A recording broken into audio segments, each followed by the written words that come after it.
Oh my god.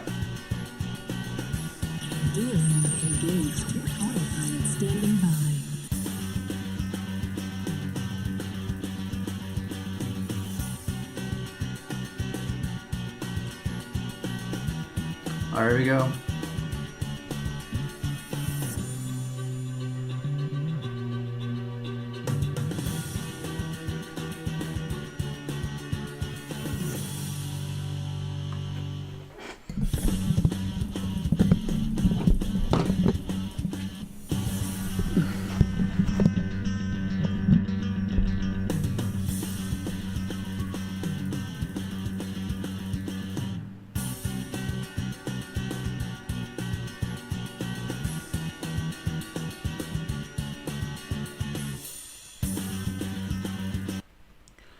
Whew. All right. Good morning, guys. Good evening. Good night, wherever you are. What up, Moses? What up, Ice Free? What up, Already? What up, Jared? What up, DeBerry? What up, Fallen? What up, Sasuke? What up, Jerry? What up, Daniel? What up, Sasuke? What up, Mello? What up, JD? What up, Anime? Let me just quickly hopefully, okay, so hopefully everything goes well today, bro, because it's pretty hectic.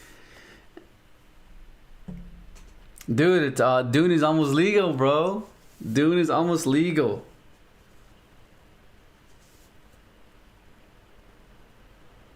Hang on, just bear with me.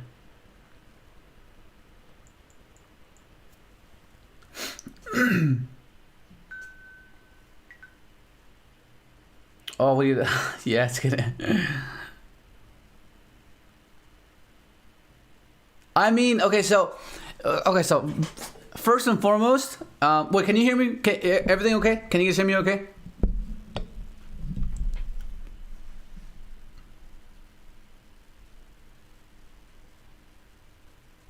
Mellow, bro. Oh, damn, dude. Hopefully you get better, bro. Hopefully you get better. Yo, what up, Ricardo?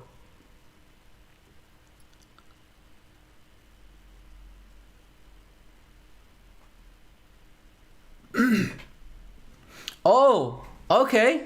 Let's see. Let's go check that out. Hang on. Let's go and check that out real quick. What video is it? Is it Hang on, let me check.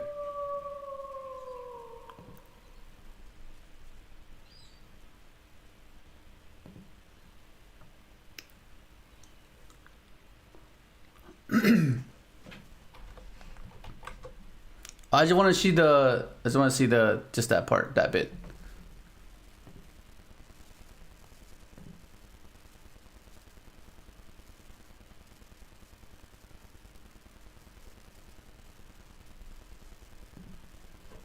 Okay, so we gotta close this here.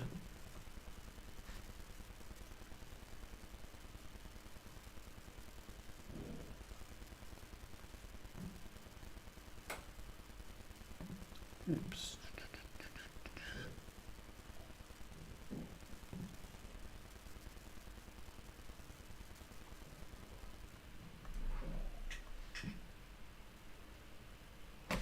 Okay, let's close this.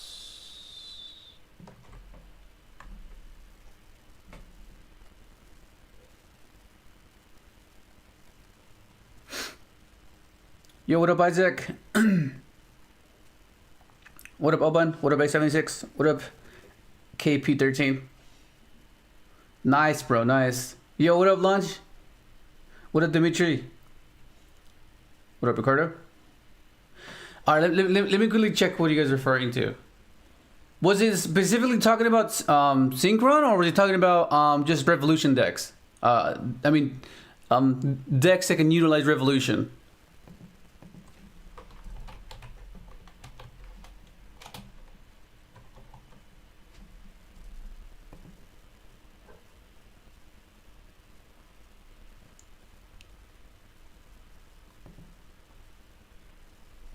Our fastest home fiber to more Australians. Australia internet. We need Chill to the fuck create out, some bro. YouTube content, chat. Let us...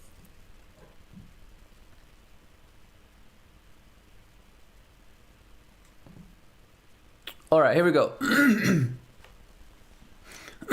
I'm gonna fast forward to the part where he starts talking about just for a brief second. Revolution. Here, we need to create a tier list for post-duelist Nexus meta, because even though duelist Nexus is commonly referred to as like not that great, no one is complaining about it being like okay. Where is? anything, Oh, so it's towards the end. Okay. Still, I could see it. Oh, hang on. Okay, I see. But I think purely becomes phenomenal. Okay, where's reserve? Opponent. I think the best one is Marinces, which bro, what the hell? I was deceived. What the fuck is at the beginning? What the fuck? I thought it was towards the end. Omni negates is my or in Duelist Nexus. Synchron, Infernoble, and Manadium are 3 decks that I think have decent potential. All 3 are similar in their game plans as to where they try to be a very combo heavy deck that tries to do a lot on the first turn. In terms of how much I like each individual one of these, I think Synchron has the potential to be up there. I think Manadium also has the potential to be up there. Infernoble, I would put in the high B tier category. I'm going to evaluate these 3 decks pretty much together because I think they follow very similar game plans. The Infernoble game plan, in my opinion, and that once again, this is not a super informed opinion, but I think that Infernoble is the weakest out of the 3 because its board suffers the most from board breakers and stuff, because it's mostly focused on Omni negates, is my impression. However, the Synchron deck and the Manadium deck have some other routes of play that they can take. The Synchron deck can hand loop, for example, and the Manadium deck can set up a counter trap to counter stuff like Dark Ruler. So that's why I think those 2 decks might be better positioned. Once again, I'm giving them the benefit of the doubt because they seem good to me. I don't know if they're holding up to it because once again, the combo decks always have a big problem of when they go second, they sometimes don't do enough. This might be complete. I mean, okay, so that's something that we have to discuss because I've been lurking on Wolfgrounds on the Wolfgrounds Discord, and the conversation has always been, what do we end on? Like, what's the best board we can end on? Whereas that has never been an issue. The issue was not ending on the best board. The issue was going second. That was always the issue. So finding cards that help you mitigate that issue is what we have to consider and implement into the deck. Otherwise, like, what's the point of having this amazing combo if it's only reliant on going first? You know, it's like that was always like my issue with any deck trying to be like a combo deck. Like, cause like, okay, is it resilient enough? Which is the purpose of Tengu. Like, you know what I mean? Like, for the most part, under the context of why did I implement Tengu, it's because when you go second, it gives you a resilient way to push through boards, right? Because it's a floating non-tuner, right? Like that's what it's for. Going first, it's not necessarily needed, but it's for going second. That's the sole purpose of it.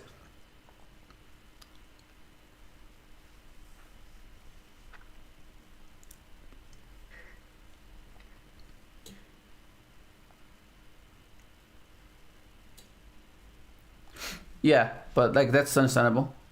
True for Synchron and Manadium, and they might end up being just B tier decks, right? Also, another thing is that Synchron, even if it doesn't hand loop you, or even if you have a Dark Ruler after you get hand looped, there's still the possibility of Calamity.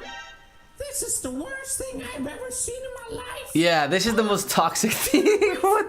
What the hell, bro? Which I think sets these 2 decks apart from Infernoble Knight. But all 3 of those decks get very solid. Yeah, so it's a matter of, because let's all agree on something.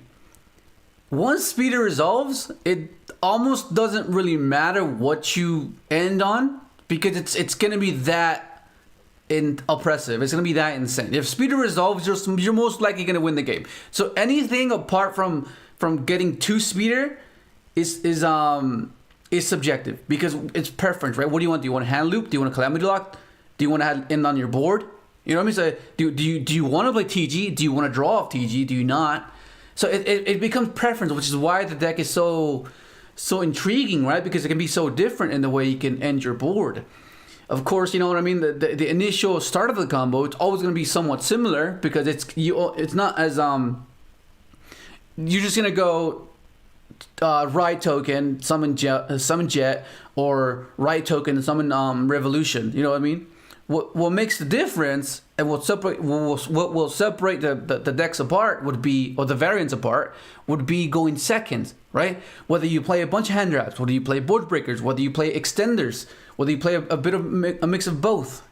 So the decks can be quite different. What up, Nothing Art?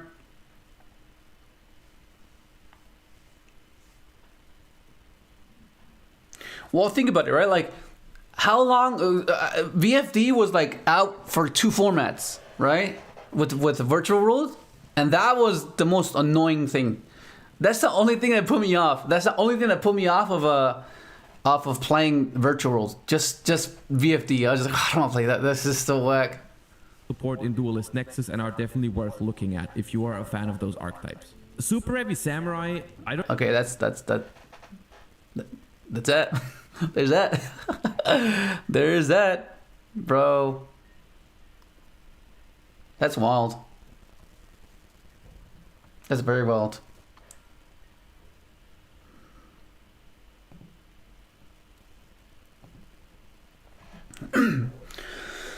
All right, let me just quickly run through some of your messages before I start, because I really what we want to figure out, because like once again, you can end on any board you choose.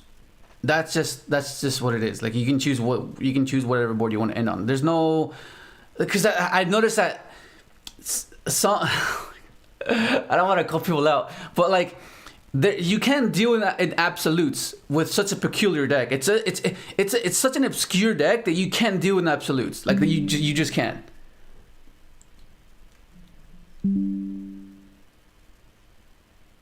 And that's where people start to really get confused, because they're like, oh, but this is an option. Well, why don't we just do that? Well, you can. That's kind of the point. You could do that, but you could also do this. And that's where a lot of new players to this particular deck get confused. They're like, oh, what exactly what are we doing here? You know what I mean?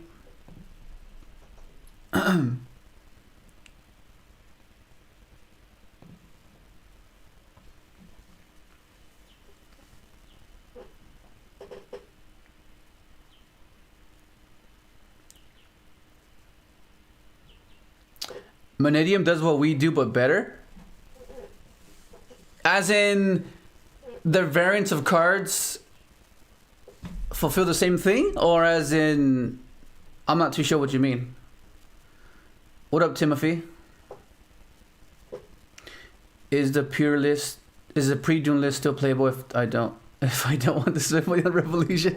Yeah, I mean, you could put the just with assaults, but like it's gonna be better if you have access to revolution, you know, because it'll give you that extra omni, it'll give you the extra versatility, it'll give you the extra extender. You know what I mean? So it's naturally just gonna be better with it revolution. I mean, you could function without it, but like if you can get it. Even if it's one copy, even if it's one, it's fine. Because you could play tuning and search it that way, or so you just want something to summon off of. You just want to have that as an extender, as a way to you know, to have contingencies in place.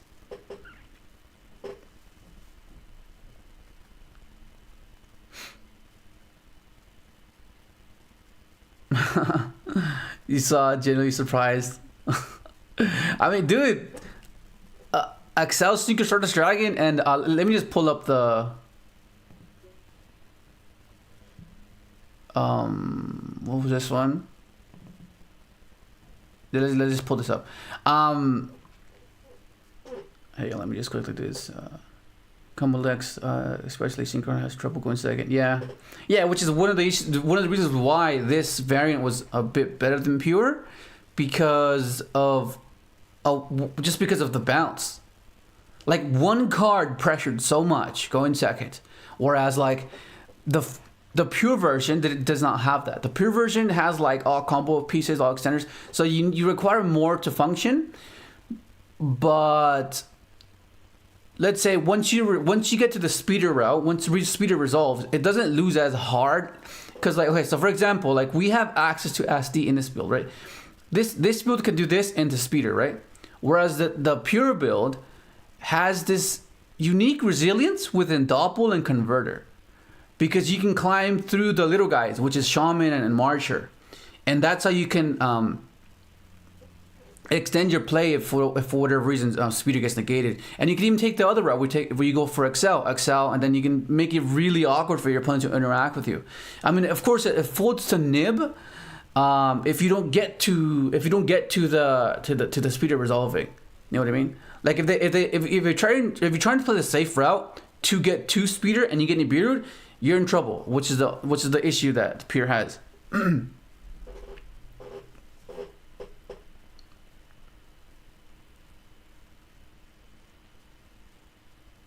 Revolution. Okay, so I just watched Exodio's. Oh, let's. Do you guys want to watch Exodio's video? Hang on.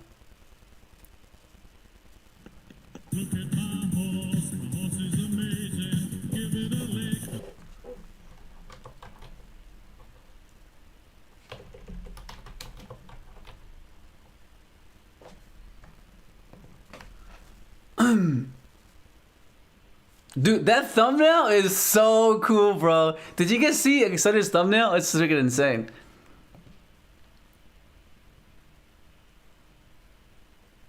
It's just so insane, bro. It's just so insane.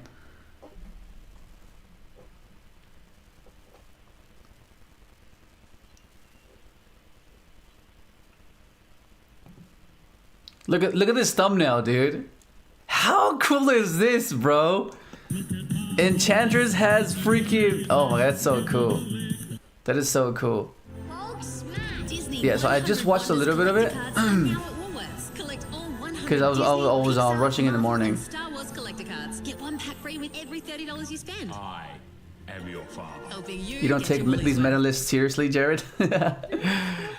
Yeah, because I mean, it's all subjective of what you've played against the most, right? Because it's obvious, it's apparent what is the best deck, but then learning all the intricacies, all these niche interactions, is where, you know what I mean?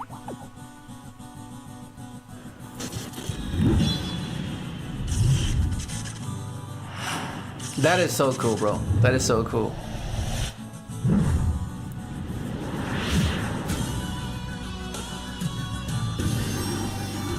Because I know, like, these, they've, I saw him play Synchro World. He played Synchro World. And I'm trying to avoid as many bricks as possible, and that is one of them. You know what I mean? Yeah, so this is standard. This is standard right here. This is all standard. Oh my god, that guy fell for it, bro. Okay, awesome. Okay, so right here. Okay, so this is where it deviates, right? This is quite standard. This is, you only do this if you want to prioritize TG Hyper Librarian. Otherwise, you don't have to do this. Which I like TG Hyper Librarian because it gives you a contingency. Like, if for whatever reason your Calamity setup it gets disrupted, or you know, it's just, I don't know, they somehow break your board. Like, it's unlikely, but like for whatever reason you that just guarantees the fact that you have an abundance amount of resources to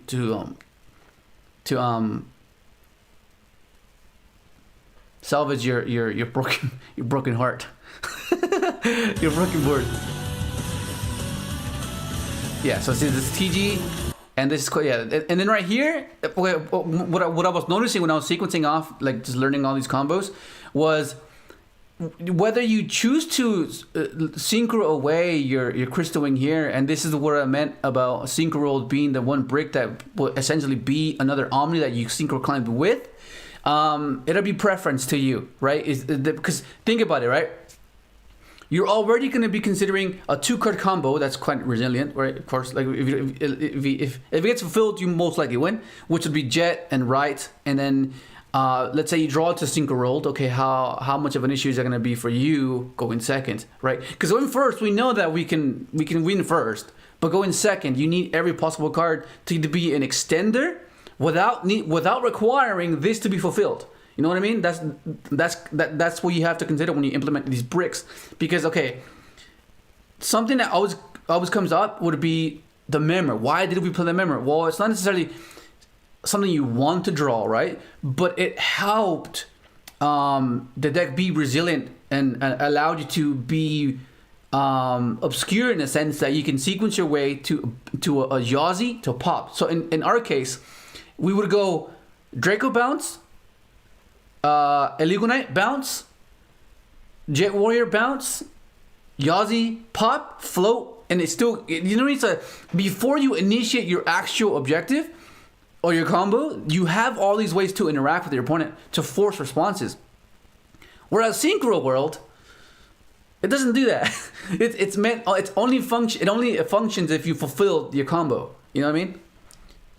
So this is what you'll see here.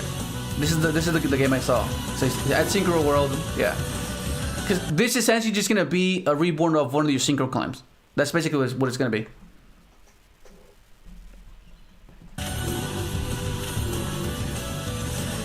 Yo, what up, Sonic? Hola, Arce. Buenas noches. Yo, what up, Shaman? What up, YSD? Yeah, okay, so, and once you get to this point as well, you determine whether you want to do the Calamity lock or not, right? Because this is where you get your third trail, which would mean, do you use it to facilitate the Crimson Dragon, or do you facilitate it to go for Excel line to end on a Crystal Wing and on a Herald, that type of thing, you know what I mean? So, yeah.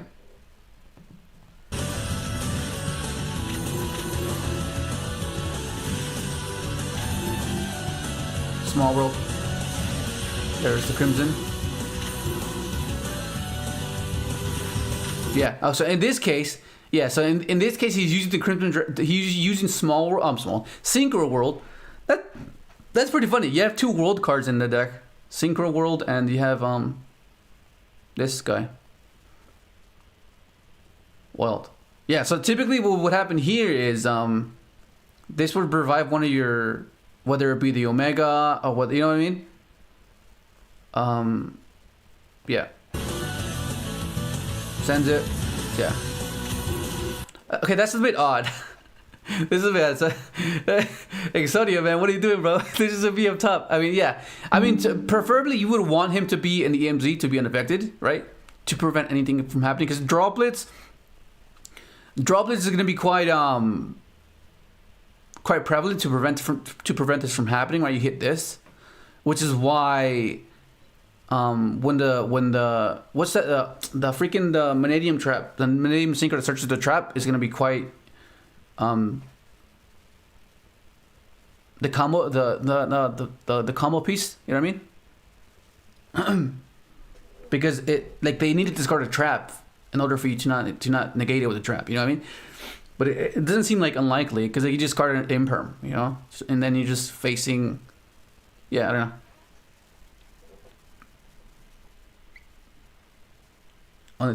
So okay, so that's the thing though, right? Because like you can prepare it as much as you can, deck build as optimal as you possibly can, depending on what you want the deck to do fundamentally, right? Because like you could take a very simplistic approach, which is what Donux is doing. He's made an efficient deck that is very cookie cutter, right? You have your hand traps, and you have just the bare bones of what you require to function, right? But you know, you're competing. You're competing. At that point, you're competing with your efficiency versus the meta deck, and whether this becomes a meta deck will be determined post DUNE. And once we start going into tournaments and people are playing the deck optimally, because at first we're gonna have this wave of new players playing this deck, and they're not gonna be playing it optimally, right? So the way it translates would depend. Let's say, for example, let's say 10 adventure players take the deck and only 2 advance, you know, or do well. Most likely it's going to be because they weren't too familiar with every single possible sequence that they had an access to, right? Because that comes through dueling and playing and interact and being in obscure situations. Because in theory, you can assume how everything will be and how everything will go depending on what is prevalent, depending on what the board will be, right? So let's say you have to do. Okay, we all knew what to do versus the Rise Heart, right? Against Cash. Against Rika, you kind of have an idea of what they end on, which is like the main issue is that they tribute your stuff, so you gotta be well prepared, which is why you have to main deck cards like, well, I mean, I main deck cards like Lightning Storm and Duster, because you just don't want to lose to those decks, because like it seems so obvious how to beat those decks, and you just shouldn't lose to those decks. Same thing with Labyrinth, unless they have, what's that guy that reveals himself? What's that guy that reveals himself and protects your back row? Heavenly Lord of the Prisons guy? Yeah, let's say I have that, you know? What up, Crescent? What up, Ripper? Okay, so this has always been the argument, okay, which do you prefer? Because it's divided. And for the most part, in theory, the Excel line is a lot more fragile into Nib, right? And the difference between doing the Herald line and doing the Excel line is the fact that you get an extra resources within Illusion, right? Because like the way you would do the Herald line, you would go, okay, Overtake, Enchantress, Herald, right? Or instead of, but that's only if you open up Enchantress though. Because like no matter what, you lose a draw if you search for Enchantress. So you have to be, you have to open it with that. And then you have to have yeah, I'll explain it a bit.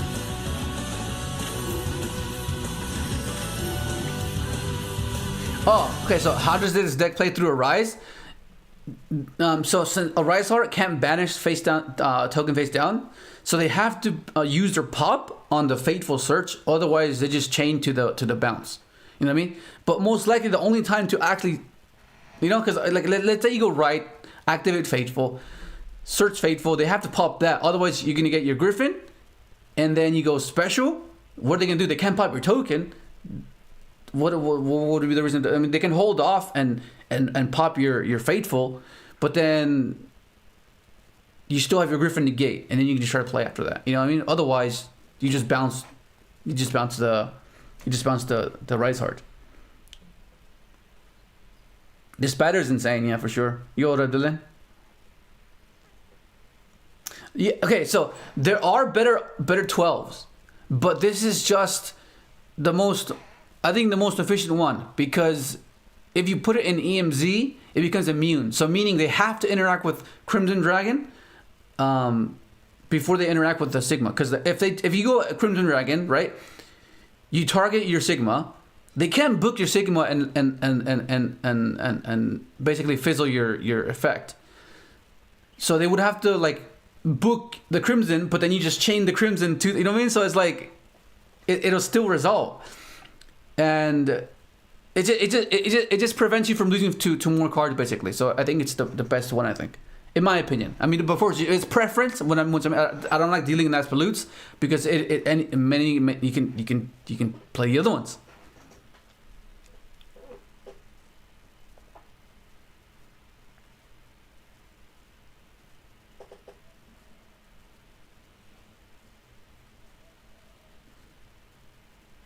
Yeah, I mean everyone. Okay, so there's many. Everyone developed their fundamentals on deck building very differently, depending on when they started to play the game. Because that's like a big difference. You can tell when someone's playing since like 2010, and you can tell when someone's been playing since 2018. Like you can just tell. There's a difference. Fundamentally, there's just you can just tell. Yo, what up, Thomas? Why not play Pros? Because everything in your extract matters. You know what I mean? Like it's not like, because like if you use Pros, that means you throw away any slight grind that you possibly could have had. Because that means you take away synchros that are quite crucial to be able to follow up in case you don't. You know what I mean? you don't end the game. Because like the whole point of Calamity is just end the game and then just attack for game next turn. That's the whole point. But like if that's the entire objective, okay, well, what if you have pot and you go in second? Do you want to use a pot? Do you not? Because like you kind of not, because you can't use it, because then you take away, like, it's like taking away a Zeus from your extra deck. Go in second. It's like it could come up, you know. Yo, what up, Brian? This is Exodio. Yeah. So see what this one brick can facilitate? It enables you to level module and get to the Herald. Otherwise, you would not be able to do the Herald in this case, which is something you have to consider for yourself, whether you want to be as efficient and stress over marginal things like this one brick, you know. Or whether you want to play like a hand trap in this place, or an extender, you know what I mean?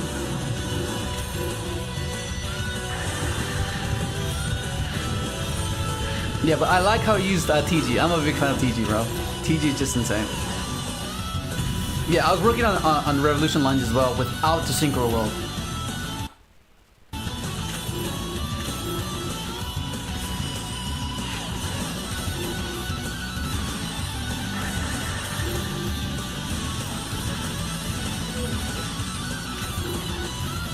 Oh no, okay, so another thing to consider, of course, right? Because if your deck is resilient enough to push past whatever the prevalent meta is producing, then you can be like, wait a second, my deck can play through that, so I don't really need to stop you.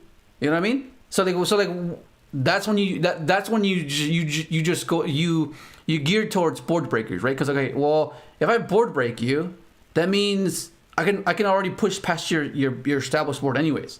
You know what I mean? But like, let's say for whatever reason you don't draw into those hand traps, which has always been the issue, right? But that's just like saying like, what's an example I can use?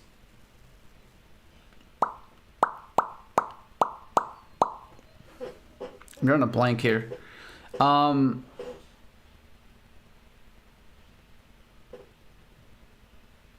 I mean, you can't really do that though. You can't even use it as an excuse. Yeah, you can't really use it as an excuse because that's kind of like a mutual understanding with you and the hand traps. Like, okay, I know if I don't draw you, you're worthless, but it's the point of prevention, which is the whole point of it. You know what I mean? That's the variance of the game. So you kind of can't use. I mean, every now and then you can justify it, but like some decks in particular cannot allow that to happen, so which is why they play like going second cards. But sometimes there comes a format where you're just forced to play hand traps. Like for example, like us, we can hand loop you, so you need hand traps. Yo, what up, Jude? Thank you, Sasuke, bro. Appreciate it. Thank you so much. But like, you know what I mean? Because if you think about it, like, is your deck viable enough to implement this strategy that everyone else is adapting to? If not, then you're gonna be fighting an uphill battle. You know what I mean? And then that's where you have to contemplate whether you want to keep playing the deck itself or not. And and that requires effort and time to determine this. Because you're thinking to yourself, okay, well, I can't do that, but what else can I do? Which means it requires time for you to sequence out what is relevant and reassess what your deck is meant to be doing. You know what I mean? So it's like, yeah, let me just quickly, okay, you popped up there. I don't know why the alerts are not on here. The alerts should be on there.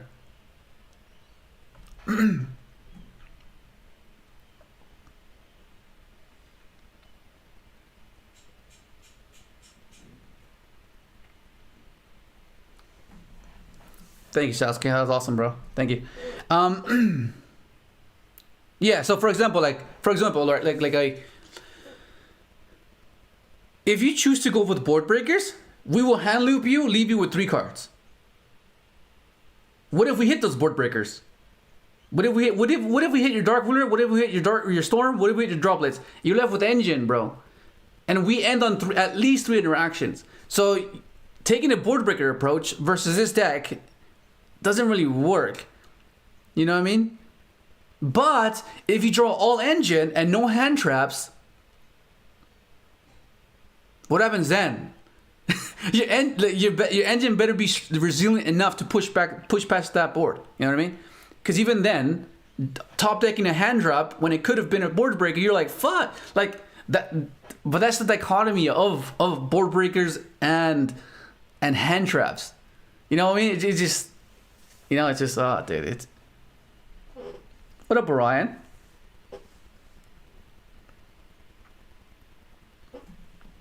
Okay, let's see his revolution line. Yeah, so TG, I like TG. Awesome, nice. Yeah, so this is always gonna be pretty much the same. Always using the Stardust and this to go into that, and then yeah. Because something I noticed was like whether to go with whether utilizing Assault Effect or not. Because that's something that always came up if you're not playing Synchro World. Because you can Synchro your Sigma with Baron, but then you lose to a Nib because you take away your protection. You know what I mean? Or you can go, like, well, I'm assuming what he's going to do now. He's going to go Crimson target Baron. Oh, damn, he got Bestialed. Okay, so let's say he didn't get Bestials there. Yeah, so typically what happened here, you would go Crimson, target your Baron, and summon the Spatter that way, right? And then the Spatter will revive your Trail or your Stardust, and then you would make Crimson again, but then you're lacking the extra tuner or resources to make your Sigma and your Crimson, which is, you know, it's kind of weird. Because you can do all this if you don't take the TG route. You know what I mean? That's the difference. But I like having contingencies because, like, look, he has board breaker. Look what he has. He has Super Poly and he has what's his face? BF. He has Brain Fusion.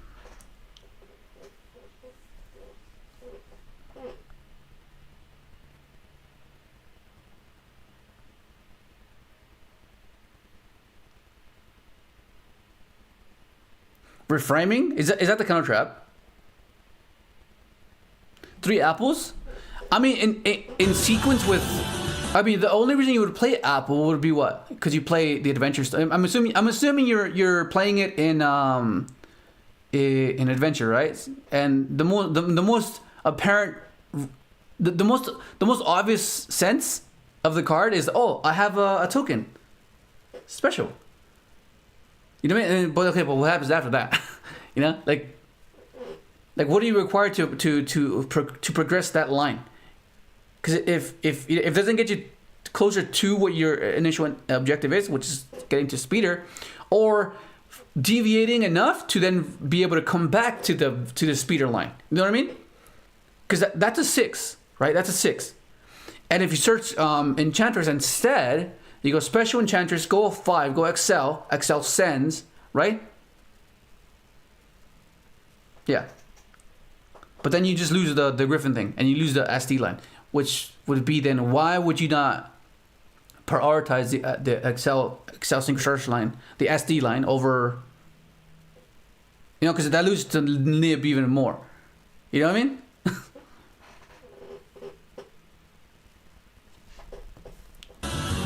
I want to see what happens. Okay. See, that's the cool thing about when they interact with you, because sometimes it's so insignificant that it doesn't even matter. You know what I mean? I love this Synchro climb. This Synchro climb is so good. The Trail token, I love Trail. Trail is amazing, bro. She always has her back. Nice. Oh, that's super positive. Oh my god. Ah, let's go. Okay, let's go. Oh, dude. Yeah, that. Okay, he's done. He's done.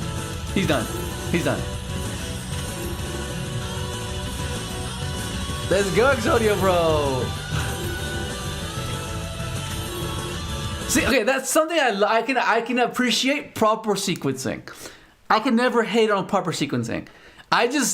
I just love that. It's just like the best thing. Whenever you see someone play something optimally and in a clever way, it's the best feeling, bro. Like it just it's so good. That's good.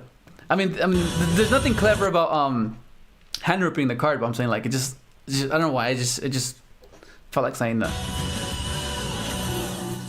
The Sigma's on the main, bro. Sigma's in the main. No, but yeah, I understand why this is happening because I ran into this issue as well. Because when you initiate the setup, right? When you decide you're gonna go for the Calamities lock, you need room, right? You need room to be able to get the token, to be able to revive the Stardust and the Trail. So that's why Baron is up top. But what you can do is a bit risky. Is you synchro climb the Baron with your Assault, right? And it's risky, but you need to make sure you have access to something else. Otherwise, you lose to Nim. But this is understandable. See, this is where formula for me comes up quite often. Like formula right here comes up for me like a lot. Yeah, okay. So this is where you utilize the Synchro World's effect. This I mean, but that'll be determined up to you, right? Because like I mentioned earlier just now, if you're just joining, how I mentioned about Synchro World, like your 2-card combo, will that 3rd card help you extend if you get interacted here? No, because this is only, the Synchro World is only relevant if this resolves. You know what I mean? So contemplating whether you play it or not, or implement it in the deck or not, that'll be solely up to you, because you can take, there's the variants that you have access to are, you know, yeah, no way. No. Oh, contact fuse. Oh, never mind. That's over. Yeah, Calamity.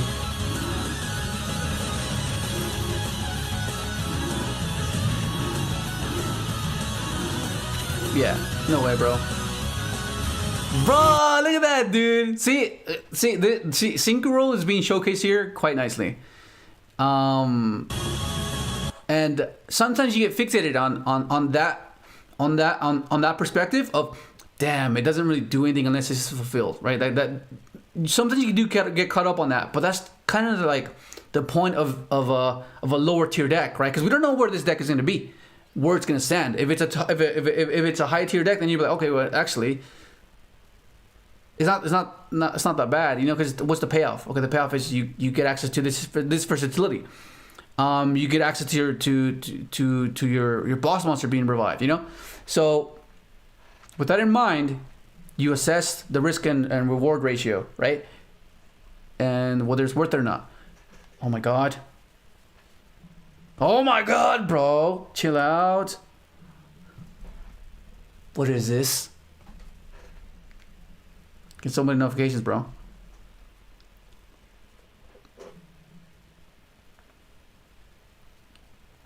Yeah.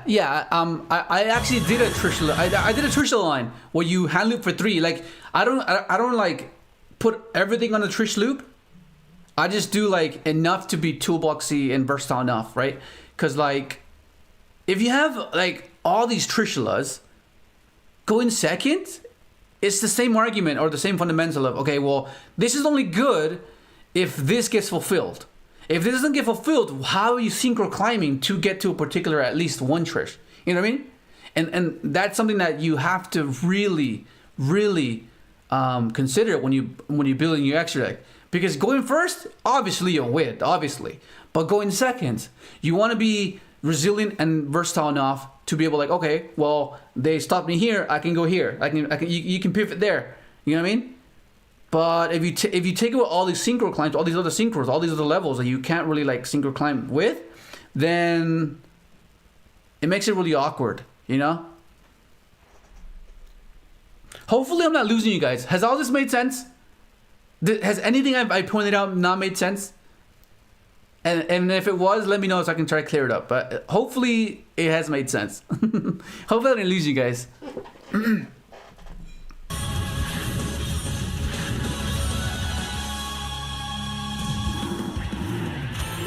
Small world, consistency, bro. Get water enchantress. Yeah. Oh my god. Okay, dude, if he asked you here, bro, we would have been cooked. If he knew, if he asked here, we would have been cooked here. We would have been cooked here. Okay, so what happens here? What happens here? Because typically, this hand ends us. This hand is meant to end us here. Because what happens, he goes, Imperm on the Baron, Ash the Speeder. That's what happens here. That's what happens here. Okay, Ash that, nice.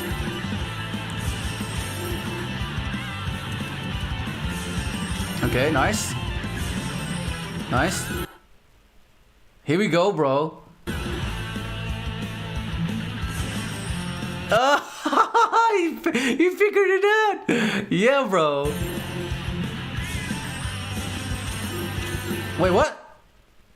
Wait, hold on. Why did you... What? Exodia, why did you use Excel's effect? Bro, you could have used Excel's effect there. Oh crap, that's pretty cool. Okay, so that's a pretty cool play because in their mind they're like, oh, you know. But I guess this is what I mean. Initially, when people start first playing it, when people start playing against this deck, they won't know how to play against it because it's so new, right? It's been in the OCG for a while, and we know how to play against it because we all know the plays. But for people that are not really aware of this, niche things like this will come up. Whereas in this case, you're trading resources, right? So you could have easily have gone Excel effect, but then that means he still keeps the impermanent hand. This way, if he's new and he doesn't know what the deck does, he'll just go, okay, Speeder. Oh, did you not read Excel? Chain. Boom. You know what I mean? So like that's pretty cool. But yeah, that's pretty neat.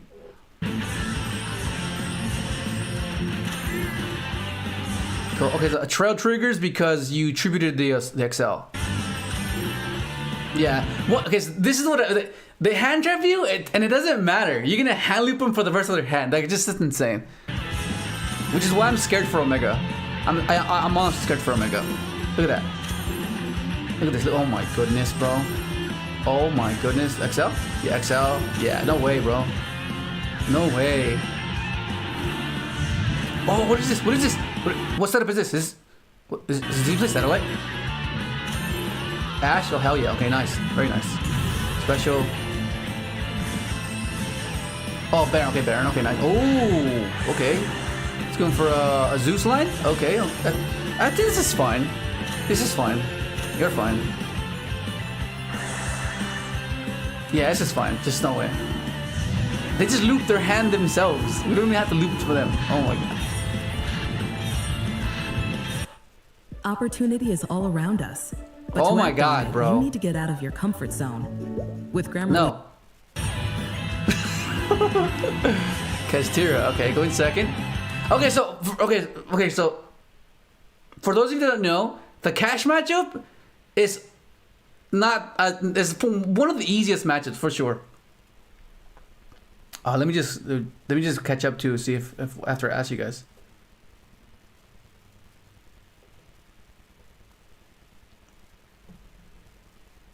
Hand loop is so good until you lose the dice roll. That's exactly what would happen with Synchro Fusionist. Like, it was really weird. Because, like, going first, you just hand loop them. But going second, like, you're not going to fulfill the hand loop, you know?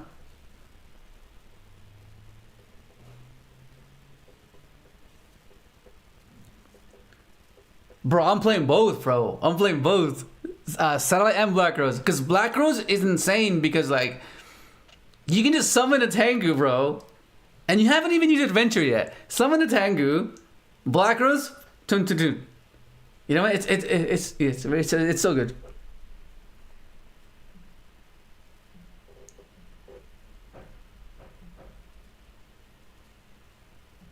Yeah.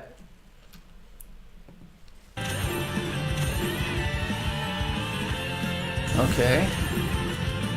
Yeah, this hand cracks this board. This hand cracks this board. It should. It should. Like, it should. There's no way it doesn't crack this board. Tactics alone is wild, bro.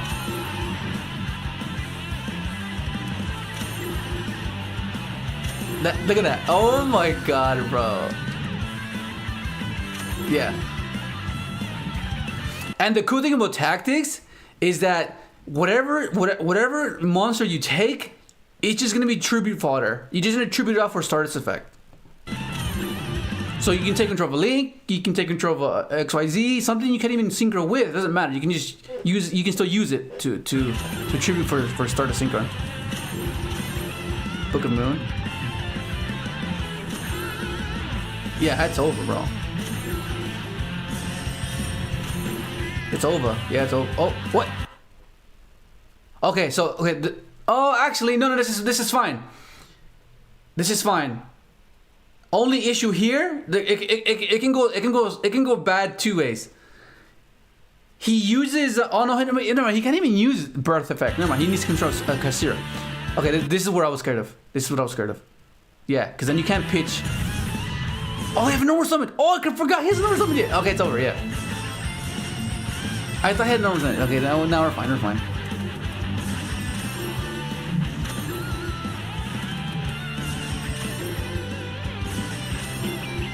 Bro, this is insane, bro. Oh, there's a Sigma where he's meant to be. Yeah, nice.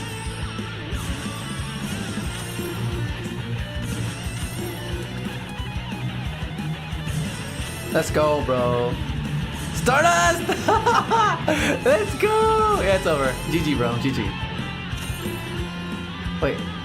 Exodia, attack. Just attack. What the heck? Bro, he's doing straight up flex gun. He's just flexing now. Curly? Okay, this is okay. Okay, this matchup is a bit odd. If you're going first, because they made up a lot of board breakers, which is why I really was so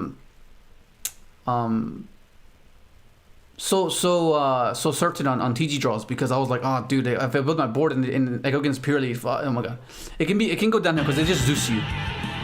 Like it's quite obnoxious to be honest. But going first, like, yeah, I think it's fine. Like going second, you just crack their board. Unless they end on Noir. Okay, this is a trap.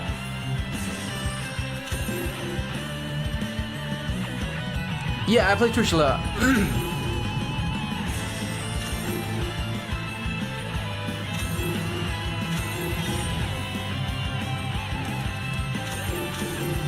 Extra copy of Speeder? Nah, you can do well with one.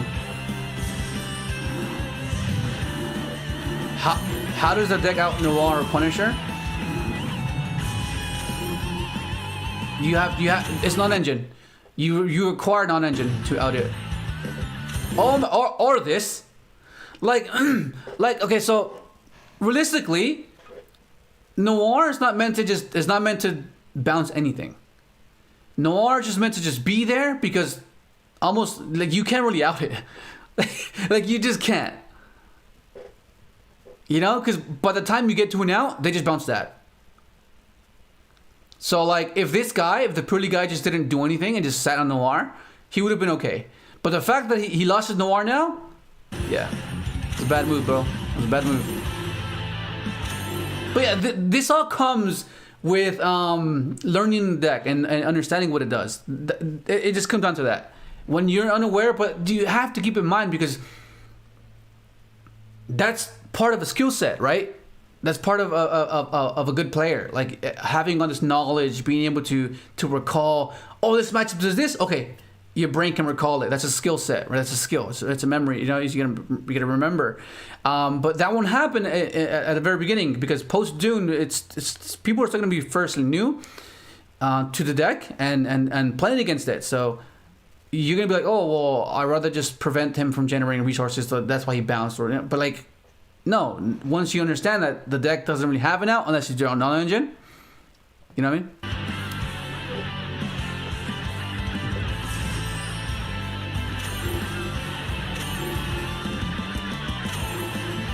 Yeah.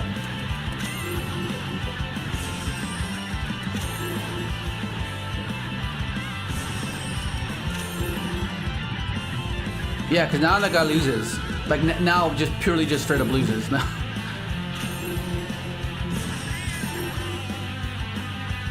Yeah. TG. XL. I love this. Okay, so before XL came out, I didn't think this deck was good at all. I just didn't like it. I would tell Donex like, nah, it's just not good, bro. It's just not good. But once XL came out, it completely changed my mind.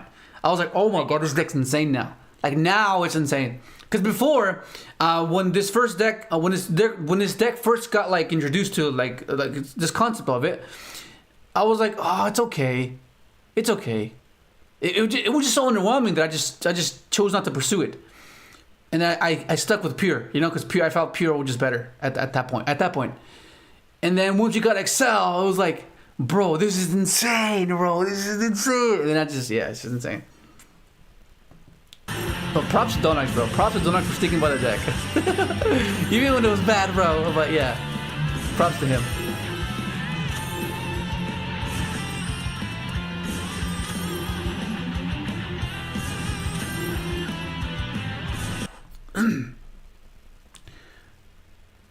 Let me see. I'll have this playing while I read you guys.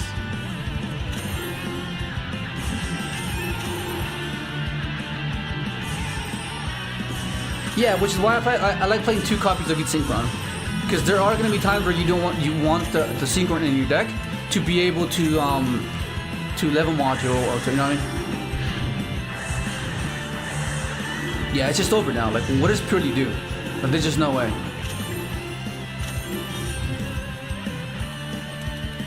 Yeah, like what happens here? Like, it's just over.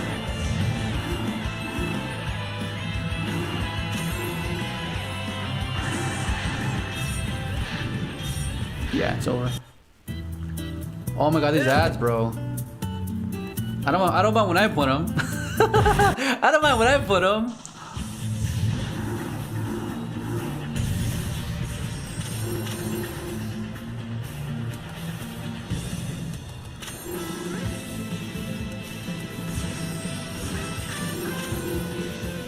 I'll put my ad real quick.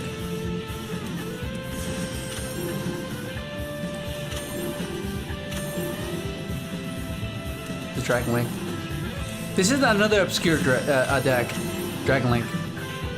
Because like, there's times where you just don't negate the right thing, and you get punished hard for it. Cause like if you play open hand, you're like, okay, I just negate this and then lose, you know.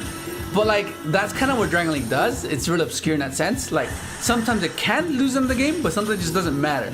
And that's where it's a bit like, you're like, oh damn, like, do I stop this or not, you know?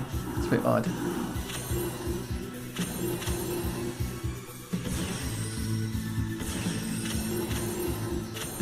Ash Blossom, negate. Okay, so he's just baiting stuff here, right? He's just baiting stuff here. Bell, oh my god, the bell was huge. Interesting. Oh, this is rough here. This is rough. And he still has the seals bounce? No way. Oh, it's going. Okay, this is towards the end, right? Yeah, this is typically what Exodia does. He does the wins and then does the losses. Yeah, it's most likely over here. There's no way. At the moment, Adventure is a bit in the lead at the moment.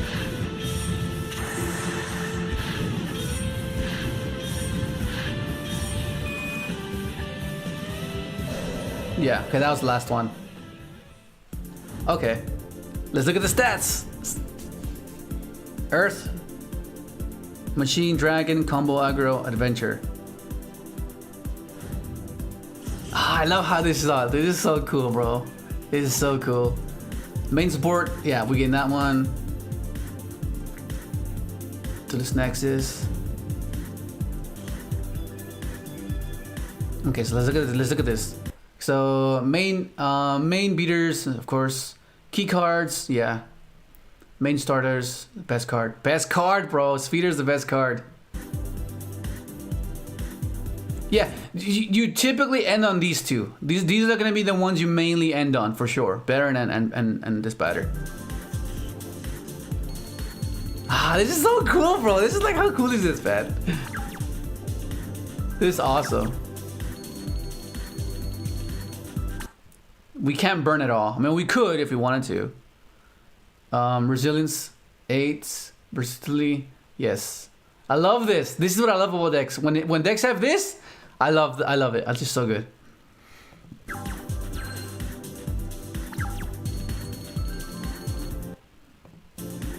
Deck stamina, deck difficulty 4. Yeah, it's a hard deck to function to pilot. Deck stamina, end game, early game, 5, mid game, long game. Yeah, we have little to no long game. Yeah, if it goes past like turn 5, we're dead, bro. We're so dead. Oh, nice, not a bad score. 8.3. Okay, let's take a look at this list. Win ratio.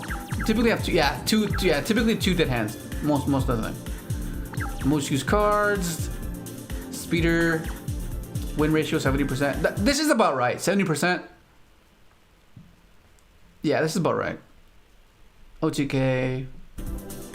Least used cards. Herald. Yeah. This is where Donax will be like, oh no, I use Herald more. I use Jet quite a bit. Jet Warrior. All right, here's his list. What is this? What does this list look like? Oh, he's maxing out on Jet and Revolution. I can see why. I know why. It's because of the Excel. When he sent off Excel. Yeah. Most likely because he sent. Yeah. This is what I was referring to. Only time you would want to max these out is when you want to send off Excel. If you watch the video and the deck profile, I mentioned this. And Small World for consistency. Yeah, okay, that's fair. So the one brick, Fenrir's pretty cool. Fenrir basically does what Griffin does. Gryffindor. What Griffin does. It's a level 7 that lets you go into Excel, revive this, and then go into the immune speeder line. Chose with just Ash and this. Yeah, pretty standard, pretty straightforward. Yep. Oh, so he chose to play. Oh, okay. So the difference is he chose to play Herald over the formula. That's fair. Yeah, I play formula over the Herald. Yeah, I just felt more use for formula. But you can play Herald. Herald's cool.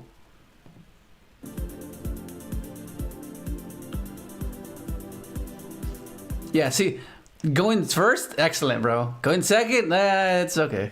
It's okay, bro. Tier unknown. Oh, the Tengu, bro. Tengu. Oh, okay. This is Ritara, bro. That sounds so wrong. Yeah. So yeah, this is how you stop the droplets if they don't discard like a trap.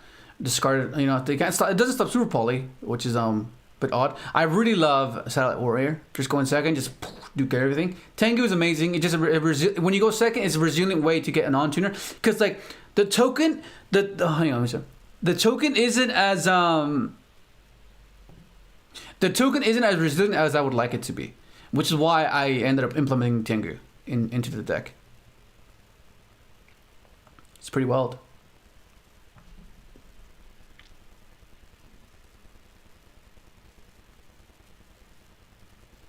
Yeah, Crystal and Baron lose Super Holy. But that's kind of like, okay, well, what decks play Super Holy? Post game 1, you have to be mindful of that. So, you know. Nappies and Calamities. Yeah, that's what I'm saying. Like, there's no absolute. If Speeder resolves, you're most likely winning the game. The point is ensuring that Speeder resolves. That's the whole point. And you know that's the whole point, because like, yeah.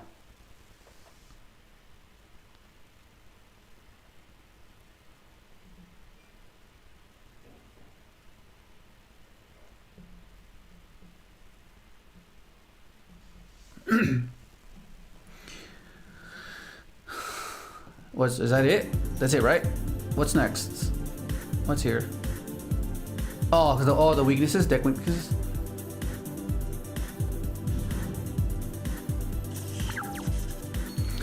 Cartas anti-combo decks. Anti-combo decks. Yeah. Oh, dude, the egg, bro. The egg. Do you know that's how we lose, bro.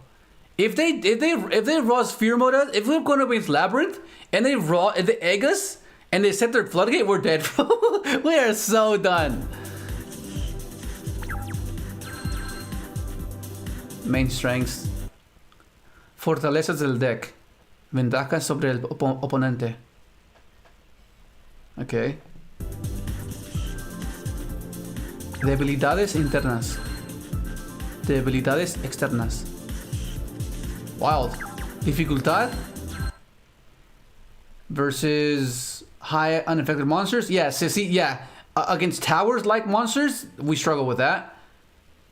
High attack untargeted monsters, below us chaos max. Yeah, we need chaos. We need crystal wing for this. Monstruos de alto ataque, high attack monsters. That's not much of an issue. We can just pop it. We can bounce it. Campos establecidos. Yeah. Yeah, I mean, any deck, any deck. Banish effects versus monsters, spells and trap. Yeah, we lose to this. Hard. Normal summon. Yeah, so, yeah. Usos del cementerio, extra decks, monsters, combos suficientes, específicos, acciones campo oponente. Yeah. Yeah, I mean, it's pretty well assessed. Yeah, it's pretty well assessed. Great video, Exodio. Nice, bro.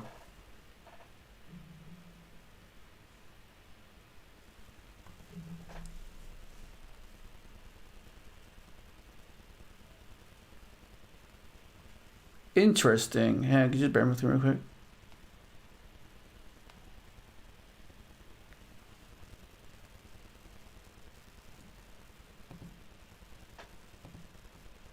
Okay, we're back. Just let me just check something real quick. Awesome. That's cool. Just quickly checking something real quick. Just a sec.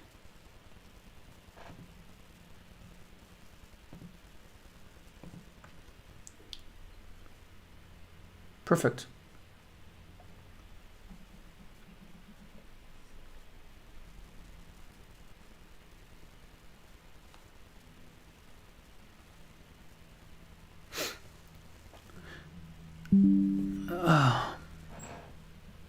Oh shit, hang on.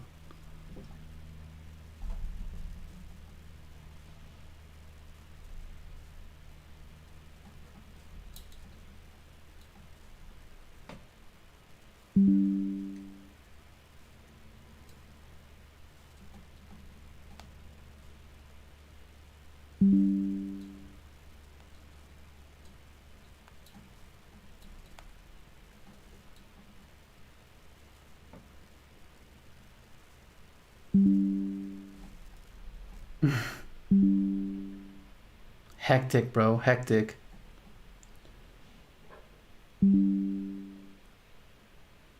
Right. Okay. Cool.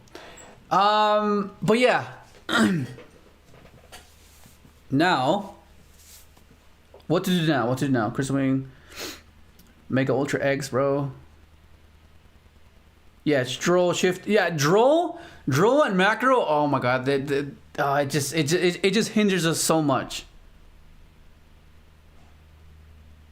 You ran the egg in your Tri Brigade deck.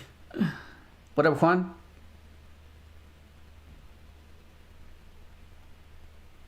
I like Tengu. I like what it offers. Going second, it's amazing, right? Because like, then you can start implementing cards that help you crack boards. Like you can start considering playing Droplet, enemy controller, or something I've been wanting to test, because the fact that you can go summon Tengu, right? You try to initiate your synchro plays. They interact with one of your tuner or your non-tuner. You chain econ. They both float, right? You can pitch for Jet and bring it back. Take control of their monster, right? Imagine taking care of a Fenrir. Imagine that. Synchro summoning with it. Float into a Tengu, and then like it's little niche things like that. I really like. So yeah. Mask of Restrict.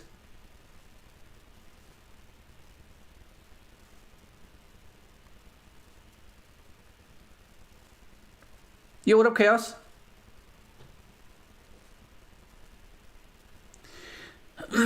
Yeah, okay, so this is just like something I was working on. But be mindful that I don't mind going over 40, so that's most likely what will happen. But this is just all engine of what the deck can do, right? So the only non-engine you have now is the tactics and this, right? This is the non-engine you have. 4, and then of course I'm gonna go above, which for the most part you guys don't have to. Like I mentioned before, you don't have to go over 40 because I know some of you are really OCD about it. I was like that at one point too, where I was like, I can't go over 40. I can't go over 40, you know. But I just like the variance the deck gets introduced to when you add all these extenders, right? Because of course, if you want a cookie cutter list and just do this and hand traps, you know what I mean? You can, but I just like the aspect of having different card variations, because you're not necessarily always going to draw the cards required for that particular scenario, right? Like, you're not always going to have the Ash versus Branded. You're going to top deck the Ash. So you still have it, but you just implemented another situation where you could be like, okay, well, I have an extender to push past that particular situation. You know what I mean?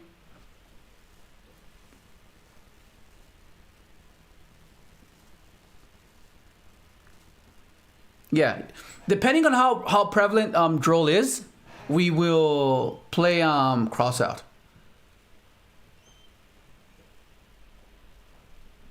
Reborn Tengu and Beast of the Pharaoh. Oh, it's easy because this is resilient and Beast of the Pharaoh is not. Like if they pop Beast of the Pharaoh, it doesn't float. You know what I mean? Whereas when you go Tengu into this, how do they interact with this? How they have to banish this. They have to spin this to your deck.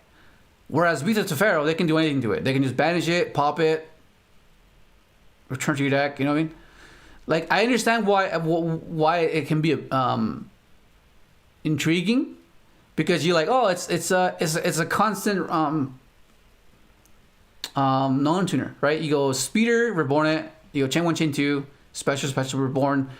And what does that level 3 do for you? Like, it's cool what it can do, right? It's insane what it can do, assuming it goes untouched.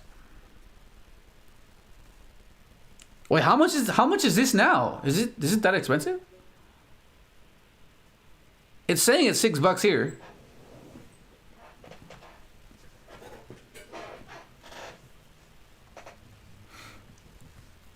Okay, so one thing I wanted to work on is one thing I wanted to work on was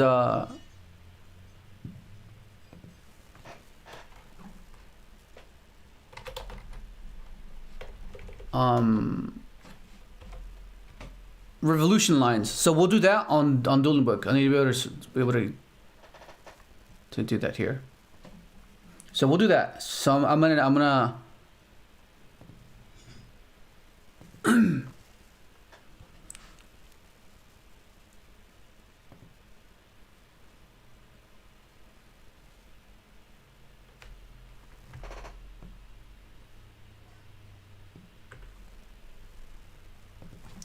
hang on.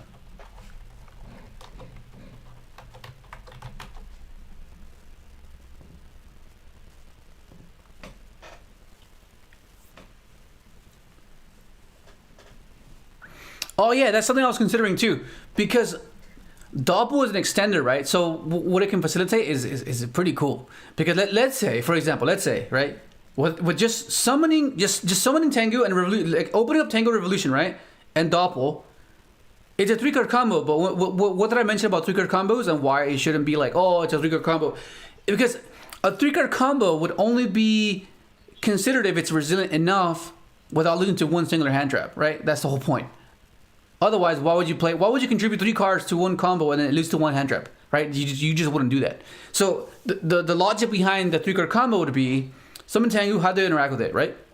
You synchro into any seven, right? Float Tengu, whether it asks you there, it doesn't matter. The point is that you have Rev and Grave, and you can trigger Doppel with it, right? So then what happens there? If they don't interact with Tengu, then you have Tengu as well. You revolution effect, But let me just let me work on some of these lines, because I've been meaning to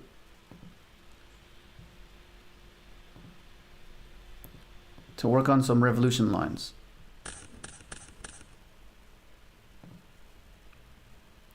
Hang on, I'll transfer right now. Let me just do it real quick.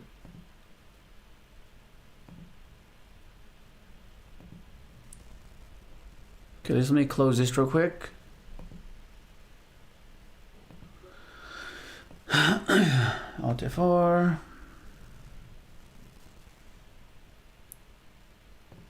We go back to this.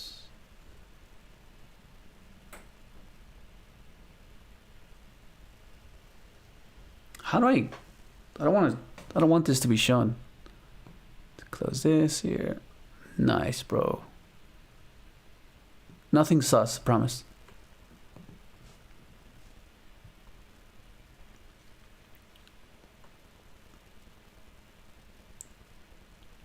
Okay, transition. There we go. All right, here we go. Yeah, no man. What up, Samuel? What up, Eduardo? What up, Flaco?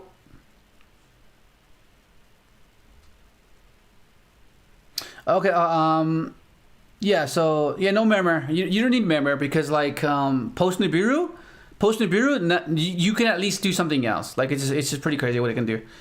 I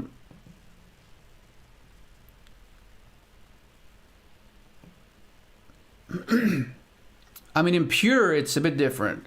But I've been meaning to do some revolution lines without the stuff. So let's try and do that here. Be mindful that we don't play Synchro World. So yeah, that's because of course it'll be better with Synchro World. Like of course it'll be vastly different because of what it can give you.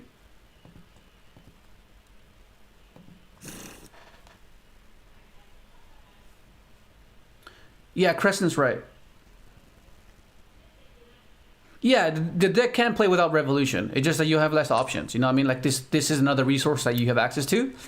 And if you don't, then, you know, you don't. But it is still possible to play without it. Which most likely, like, there will be variants without it, you know, because it is pretty expensive. And yeah, it honestly is. So we discard this here. Let me declare this here. Bro, if this better not freaking DC again. It's Wi-Fi FTKs, bro.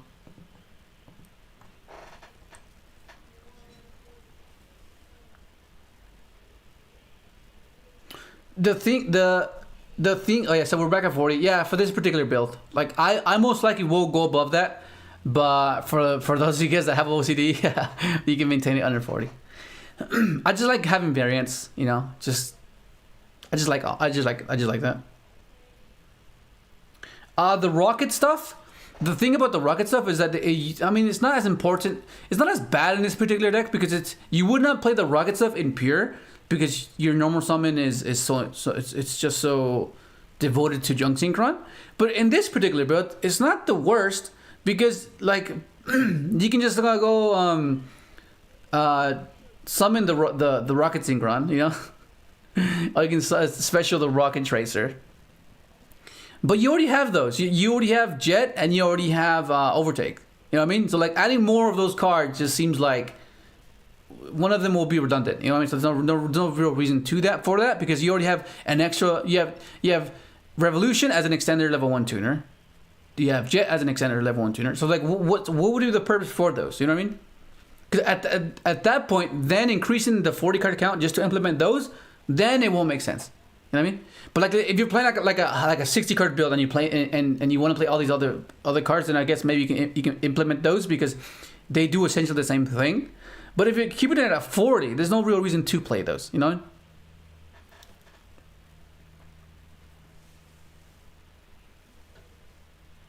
Yeah.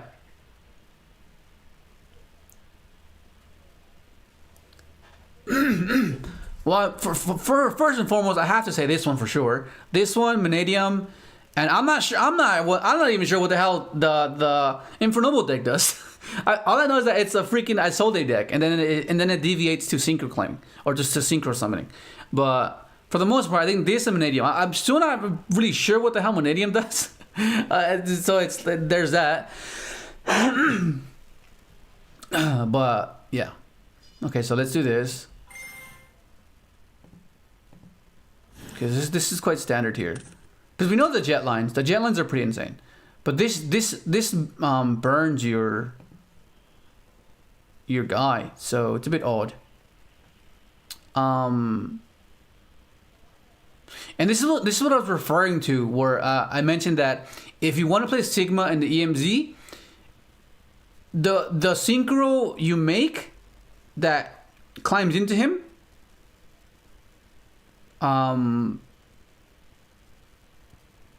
would determine where it's placed, because sometimes you make Baron, and then you're like, oh, I have to waste my Baron. It's kind of like not ideal, right? Or do you make an 8 and then you climb with a Stardust? So because like for the most part, you see what I mean. Like, let me show you what I mean. So let's say we put it down here. Put it down here, and we use this effect. Mill. Of course, you mill tuning off Rev. It's usually tuning off tuning, but in this case, it's just shit. Fair enough. Oh, 1-1.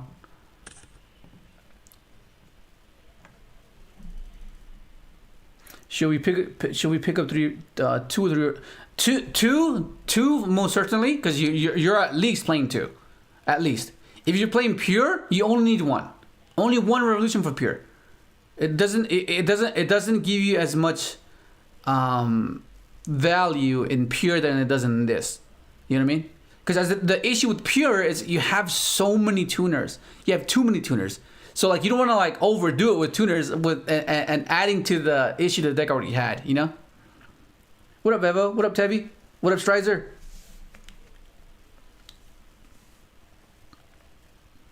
Yeah, this is my level 12 of choice, because it loses to less hand traps. Or it loses to less interaction, because it's unaffected when you put it in EMZ. But that's only if you put it in EMZ, and that's what you kind of want to prioritize. Because of course the sequence can be a little bit easier if you just put it underneath, but then it defeats the purpose of why I'm playing it in the first place. You know what I mean? So like you kind of want to take all these things into account. Otherwise, it's counterintuitive of what your initial objective was. You know? Like that's why it's there. Otherwise, why don't I just play the other ones, like Lulu or the super heavy samurai guy? You know? What up, Edison? Bro, we're not playing. You can play that if you want, bro. You can play that if you want. The extra deck can be any boss monster you guys choose. It can be anyone. There's no absolutes. So like if someone tells you you have to do this, no, you don't have to. It's preference. The only thing that we do have to agree, have a mutual understanding is the bricks we implement and how to justify them. Anything after that, anything after Speed of Resolves, you can literally take it any way you want.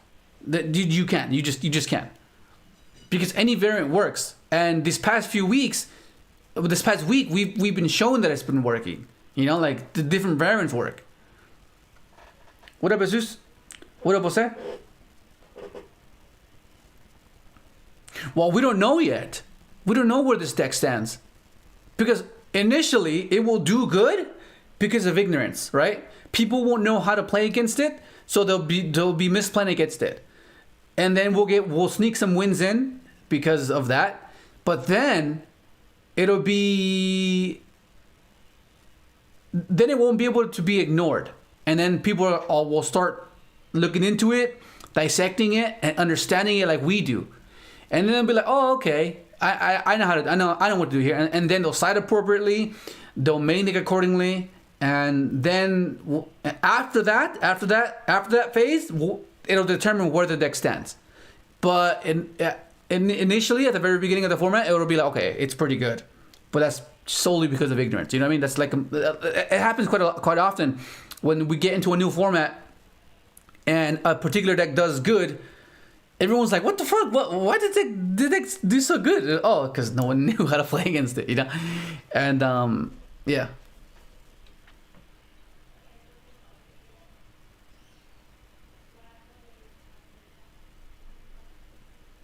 What up, Raphael? Okay. So if you want to play an Eldlich variant of this, you can. But then you ask yourself, why? You know? Is it because you just like the Eldlich archetype? Is it because you see value in the Eldlich? Because there is it has its pros and its cons. Because whenever you play a combo deck, depending on how many cards are required to function, right? Let's say you need 2 cards to function. So these other 3 cards, what are those slots for? Is it going to be hand traps and another extender, or is it going to be extenders and a hand trap? And is your deck resilient enough to use this main engine extenders to push past whatever is so prevalent, which is the meta? You know, but we don't know that yet. We don't know what the meta is going to be like. So it's too soon to say, which is why if you've been part of the channel, you wonder why I don't like testing before it's actually released, because I don't know all these answers. So it seems like a waste of time trying to build a combo when it'll be redundant because it doesn't do anything towards the meta. You know what I mean? But like, that's basically what you have to do, considering Eldlich, which is what I'm getting to the point to. So let's say you have your 2-card combo with Right and your Synchron, and then you have like Hakuero and like Eldlich. You know, okay. Let's say this gets stopped for whatever reason, then you can fall back on your Eldlich stuff. But how good is an Eldlich pop right now? You know what I mean? How good is an Eldlich pop right now? Because then you can start considering, oh, well, Souls works amazingly with Eldlich. So then that can be your 3rd extender, right? So you have your standard adventure stuff, Synchron and Right, Eldlich, and Souls. Souls can send these 2 to filter through and draw you more of the traps that you might want to stick with yourself, because you want to get access to both the pop and the banish, or even the counter trap. So, you know,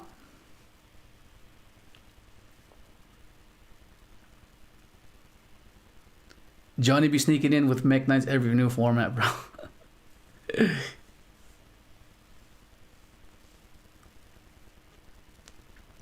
Okay, so the thing with Nib post okay, so there's a weak point in the line, which is when you tribute SD. When you tribute SD to make your speeder and then Nibiru there, you're cooked.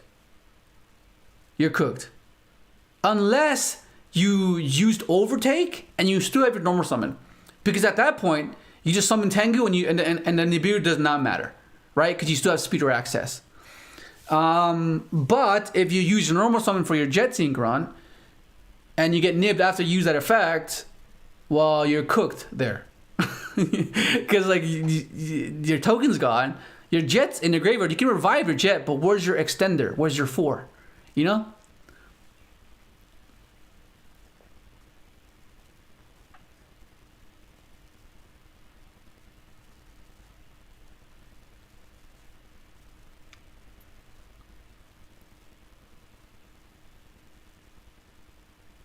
Synchro Eldlich. I mean, you can try, bro. You can try.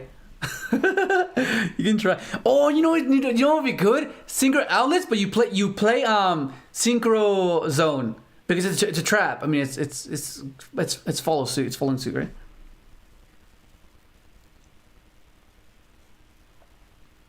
No, Crescent. No, the thing about it is that if they nib you once you use Excel's effect, that means you didn't get to your Stardust. So that means you don't get access to Trail, which means you don't have Illumination, which means you don't have access to Yazi. So you can't, Yazi won't help us there. So you need to have another level 4 extender. You know what I mean?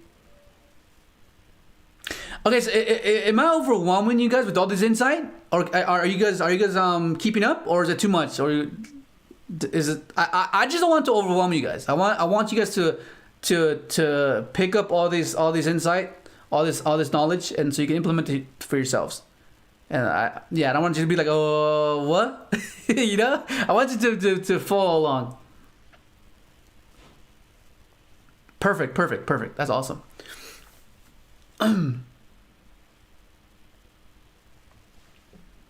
All right. So where were we? Oh yeah, we're summoning Speeder, right? We're summoning Speeder. Okay, so we're summoning Speeder here. So then we go effect. If they ashes impermanence here, this is the only issue with this particular line is that if they have it always puts them on 2 hand traps.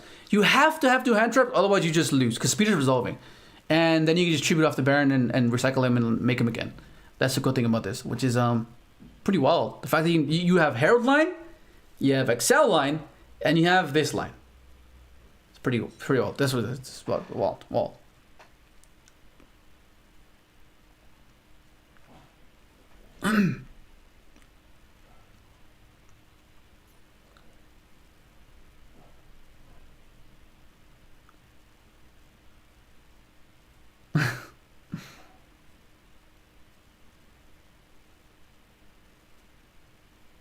Small World. Yeah, Small World is a bridge, right? It boosts consistency. Oh,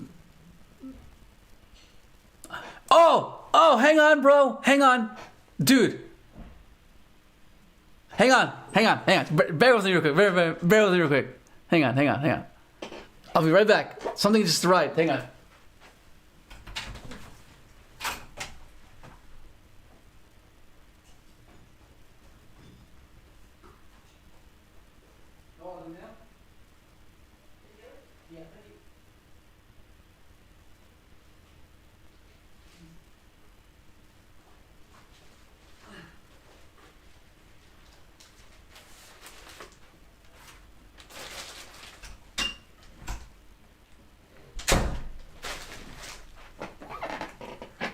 All right. Okay, so we didn't have our sneak peek here, so this is gonna be an opening. All right, let me open it. So this is, oh my god, it's so cool. So for those of you that saw the code, and I made a post. I made a post on here, and if you look at the code for the Cosmic Quasar Dragon, the code is DUNE hyphen N037. 037, bro. A synchro. And since we didn't have our sneak peek here, so I'm pretty sure we'll have it next week, because we live in Australia, so everything's delayed. We get everything delayed. But they got it over east. Look at this, bro. Look at this. This is so cool, bro. This is so cool. Bro.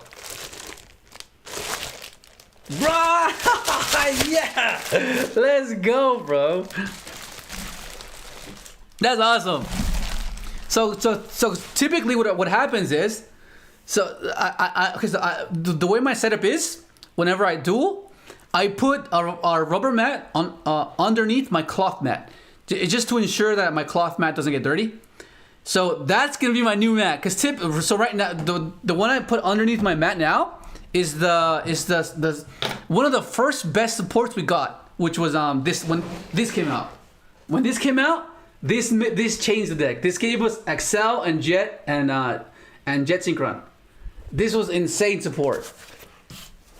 And then I didn't get a chance to get the Dawn of Majesty one.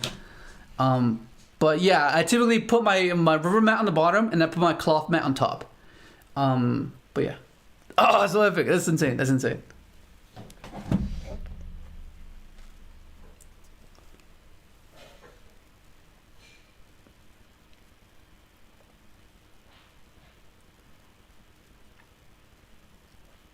Let me read you guys real quick. Freaking the Mickey, bro. Okay, bro, chill. Yeah, chill, bro.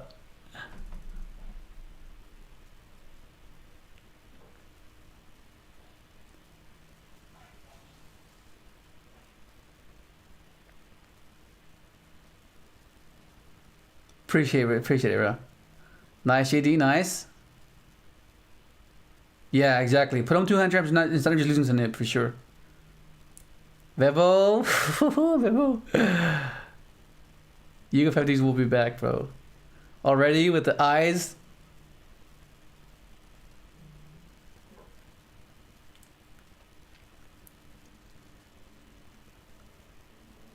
Mr. Synchro Shokan. What up, bro? Okay, so let's resolve this speeder, and let's try to get a pretty decent outcome here, which is we're trying to get to TG and as many interactions as possible to insulate the calamities, right? That's what we're doing here. So that's kind of the point.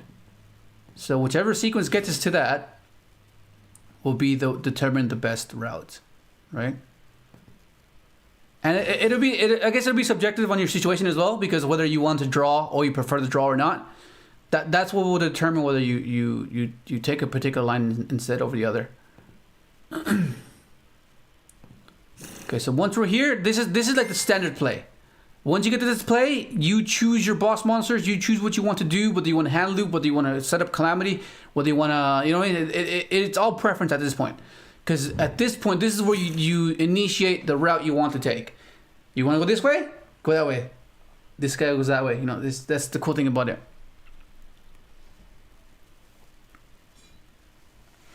Brian, yeah, okay, so the only way that works is if you play Shooting Riser.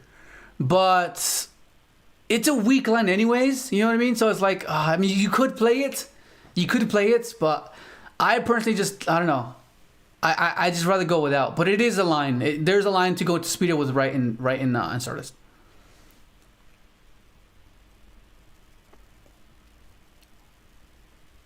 Yeah, Blazer. Yeah, Blazer's insane. I like the fact that Blazer banishes itself as cost, and even if it gets negated, it still comes back. That's the cool thing I like about Blazer. It is so cool. Okay, so right here, this is what I meant about whether you put the Synchro climb boss monster up top or not, because most of the time you're gonna use this to climb into either your Crimson, your Crimson or your Sigma, right? So no on dragon. So now we can go start us here, because one of the things I'm noticing when I'm trying to break down this combo is whether we should prioritize summoning Trail to the field, because sometimes you kind of forced to synchro start a synchro into a high level, but compared to sending Trail to the graveyard and then being able to get to the graveyard as soon as possible and level modulating him, seems like it's a route we can take, but at what expense? You know what I mean?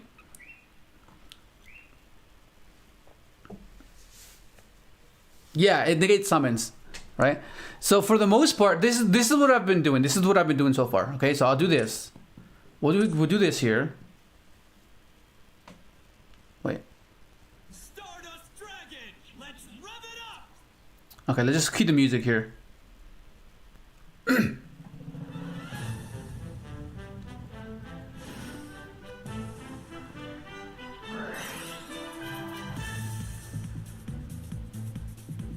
You lose your ability to use Aztec's effect, though. That's the only issue, right?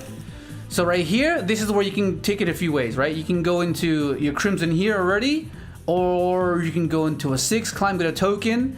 You can go into Excel. Like, the possibilities are endless, right? It's just insane. If we can be here like for the entire day, just taking every single line, bro. Well, not literally, but like, you get the point. It's that insane.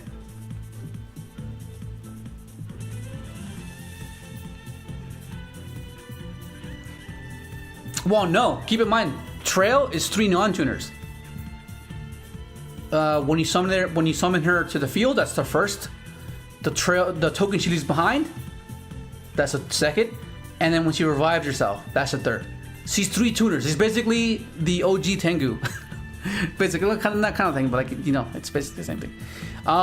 So this is where it's weird, right? Because then not using this to make the spatter is a bit weird because we want to use its effect, right? To be able to, whenever we tribute a dragon, you want to be able to revive the dragon you tributed with assault. But is that necessary? You know what I mean? Because like if you do excel here, right? If you go excel here, you get a token. But every single time I took that route, it was a bit odd. But what we want to do is we want to be able to go into TG, draw as much as possible. So we'll do that first, and then you'll see what I mean. So go TG here.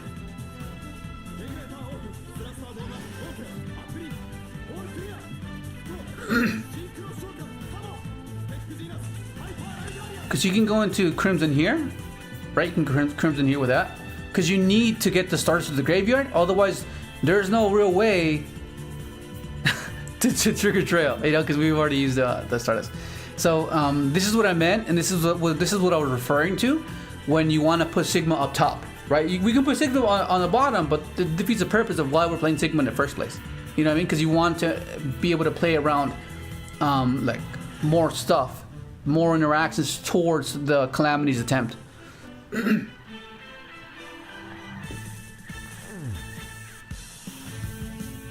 You're talking about Marcher and the cat, right?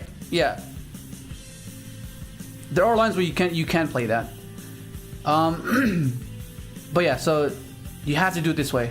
This is like kind of weird. So then this is where you place Crimson up top. But let's see. I haven't actually tried putting him up top. So let's try and do that. Because at this point, we can go.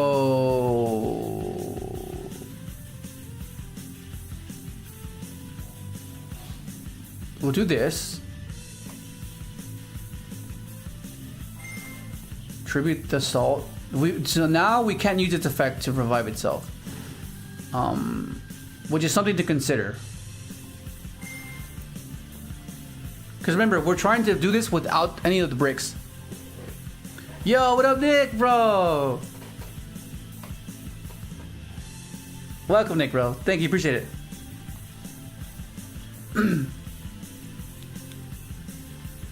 Hang on, let me just... I need to add the alerts to this. I don't know why the alerts aren't on here.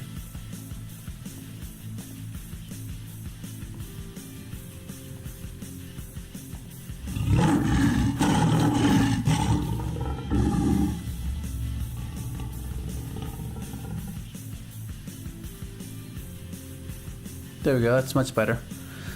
That's been weird. What up, Team Tactical?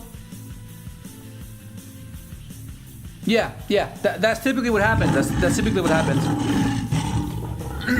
You target this into this, but this is what I was referring to about not playing Synchro World and how Synchro World can help you. It'll make it easier to get to the Calamity's lock because it's another extender. But once your combo is fulfilled, which is what you have to consider yourself, whether you want to risk playing the brick, you know what I mean?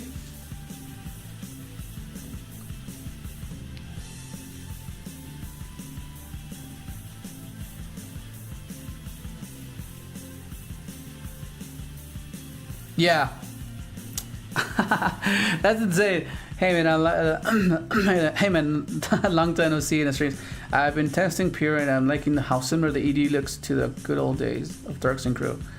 A few changes here and there, but similar setup. Yeah. I mean, at the... Oh my god, someone's cooking downstairs. Oh my god. The fuck, bro? At the moment, just Converter and Junk is hand loop for 2, Baron, Despatter, Crystal, Herald, draw 8. Right now, it's a combo I've been working on, and it's insane. And if that's including wheel though. If you don't play wheel, you miss out on 2 draws and 1 boss monster. But even that's still pretty good. But it'll fall back upon whether you want to play the brick or not. You know what I mean? That's basically what it comes down to. Okay, so we can do a few things here now, right? We can go revolution effect into formula, right? Into Excel. Excel will then turn itself into any level we want, which is the cool thing about Excel.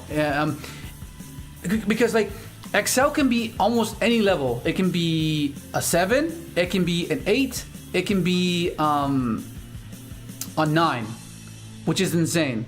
And then you can use that to target your with your Crimson Dragon, which is something I did for the hand loop version, where you target Excel and then you just make a Trish. Like that's so cool. It's so convenient.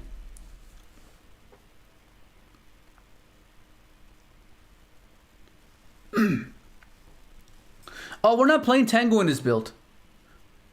Yeah, we're not playing. This is a very cookie cutter list. It's not implementing all these other extenders.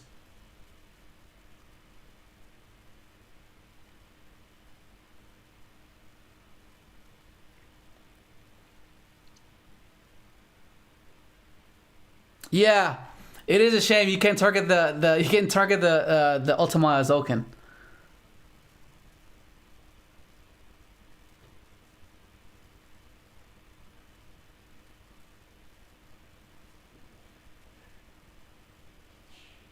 Punk Synchron?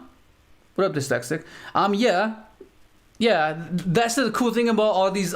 So the thing with Adventure Synchron is you can try to implement another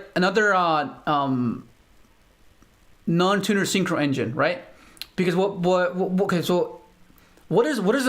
the Punk engine provide? It gives you access to a level 8 synchro, right? And it gives you access to another, whether you revive the Yugioh, which is a 5 non-tuner, or a level 3 tuner, or level 10 non-tuner, right? So seems pretty cool. What up, Gilbert? Yeah, we're pretty good. We're just doing a Revolution Synchro online with Rev and Right, and we're trying to fulfill the combo without Synchro World, because most of the builds that you guys have seen, they play Synchro World, but we're trying to do it. Okay, so some of the few things are very different. We're not playing Synchro World, and we're playing TG. Whereas the videos that you have been seeing, apart from Exodia was using TG, but he was using Synchro World. But what we want to do is we want to play TG with no Synchro World, because it's another brick that we just don't want to have. You know what I mean? What do you do if you do not draw right? Bro, what do you mean we lose? That's kind of one of the issues of the deck. If you draw all Synchrons and non-engine, like hand trap and stuff, or board breakers, you just don't play. But there's so many ways to. There's 10. There's 3. There's what? 3 Enchantress, 3 Right. There's Foolish Burial. There's Faithful themselves. So if you don't draw Adventure, then that's just unfortunate, bro. That's just unfortunate. And if you want to increase the consistency of getting to Adventure, then you just play Small World. Yeah, that's just basically why it's even played.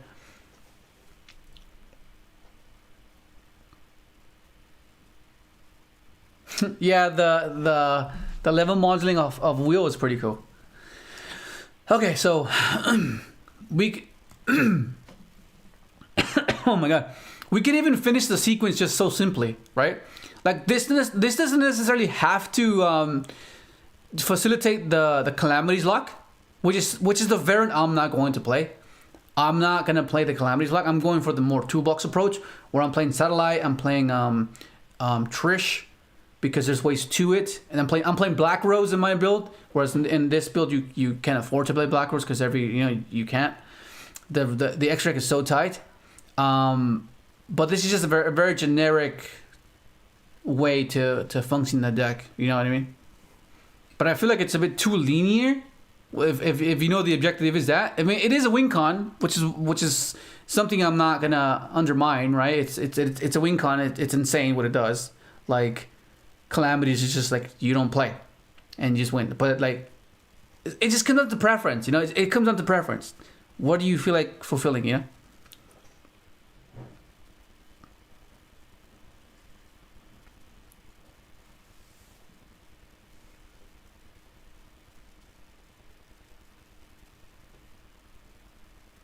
Yeah, it does. If that's kind of the thing with Calamity, right? Because if they don't have Herald on board, Droplets cracks the board. It just does. But if you can find a way to hand loop and do Calamities,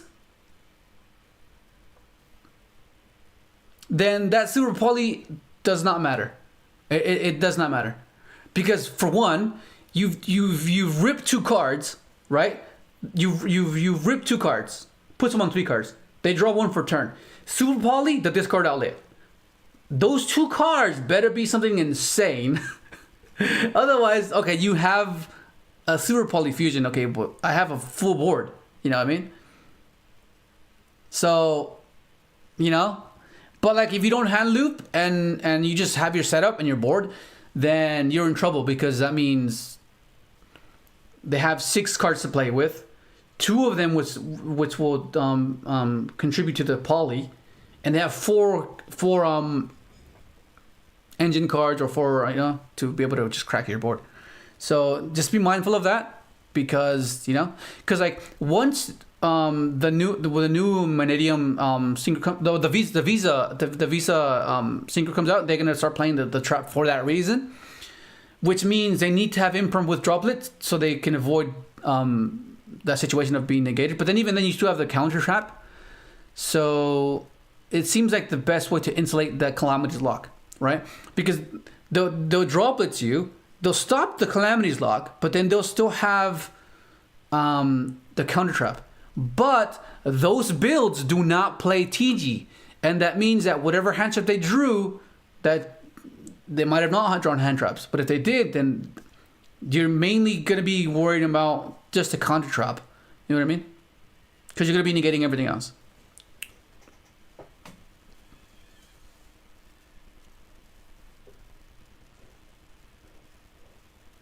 Yeah, you usually the combo I showcased on Monday. Was it Monday? Yeah, I showcased on Monday. I did 3, and it wasn't like an obscure way where like the X-Rec is constructed in a way where you can have access to all of those things. You know what I mean? It's not like you're not taking away a particular level that prevents that from happening, which is what I want to do with the X-Rec. To be able to be versatile enough, because going second, Calamities doesn't really do anything for you. Like it doesn't. Like if you got the Calamities, then any other sequence would have got you there anyways. You know what I mean? Like it would have, except Calamity is not spot removal. So it's like, it comes down to preference. Because like once you get to that point, then okay, if that resolved, then your X-Ray can literally have been anything. Like literally.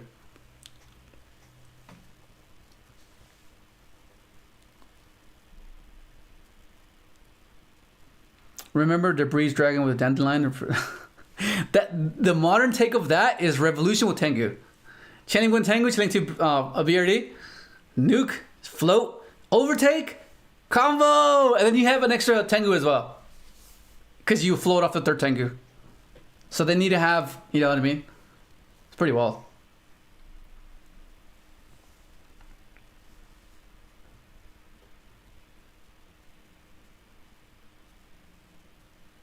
Yo, what up, Rex? Yeah, that's the cool thing about that, because you like there's sequences or there's lines where you're trying to like out clever, and then your opponent might interact with you at a particular point, and you're like, okay, well, what do I do now? Okay, I've depleted their resources, I've depleted their interactions. They have 1 or 2 cards left in hand. They have 1 like Omni on field. And they have a pretty important card in graveyard. I'll just Trish now. Trish, do. You know what I mean? Like that's just insane. And then you can Synchro climb into the Spatter, or Synchro climb into Baron with the Revolution engrave, with the Jet engrave. Like that's what I like. You know what I mean? Like it's so cool. Like the fact that you can do that type of stuff.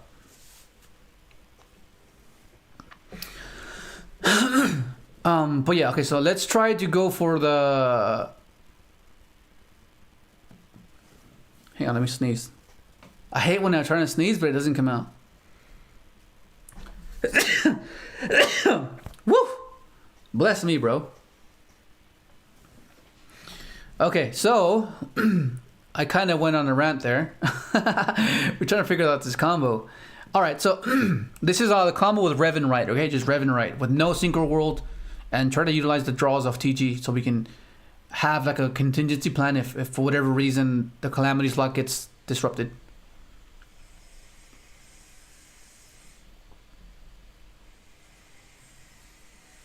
Freaking Savio.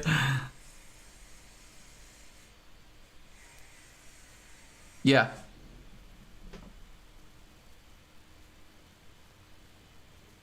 Yeah. Yo, what up, Ken? Yeah, Jet Warrior is not as necessary in pure because you would rather have another synchro slot for it. Another synchro in its slot. Like, usually, I really like having Jet in the deck, but like, the more, like now that we have all these other new stuff, like it's like we kind of don't need him. And yeah, it just seems like kind of weird not playing without him, but like it's something we have to get accustomed to. Because we just got it back, remember? Like we didn't really play him at first, and then we just started playing him, and then we're like, oh, damn. We're going back to when we didn't play him. Okay, so this can target this, but then this, we'll have to make another Crimson at that point.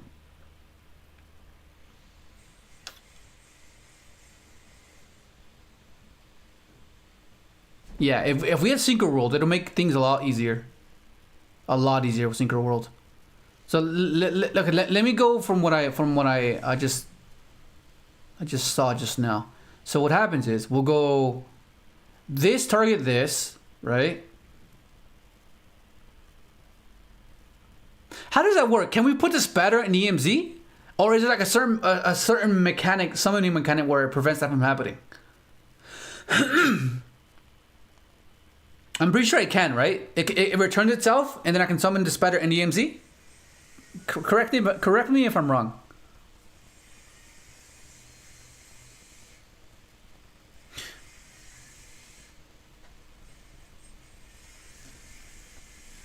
Jesus, yeah. Arriving Light was always just like the best build to play Arriving Light in was the start of Spistial deck. Okay, yeah, let's do that. So we'll do that. So this will target him. Goes to extra deck, and then we'll draw a card as well. So put in EMZ, discard, draw. Okay, so all these cards, we're not gonna acknowledge them because all we want to do is just function off of those two cards. Okay. Okay. And then what happens now is. No, wait, I should have put this guy down here. So I can put the 8 up there and put the Sigma up top. Yeah, we'll do that. No, but then I want to be able to do the mill here. The mill here, mill go XL. XL, what does that do for me though?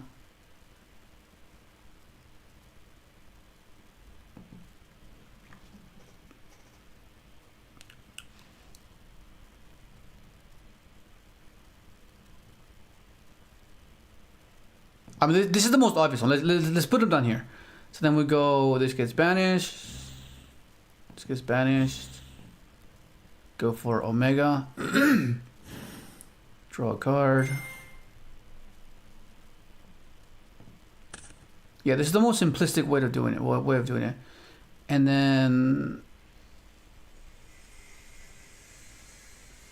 Yeah, so this is where it's weird. Because it doesn't really do what I want it to do. Solely because, watch, you'll see what I mean. Bring back this. We'll do Revolution. See what bricks help you accomplish, man. It makes it so much easier when you play the bricks, but when you don't, it makes it really weird, bro.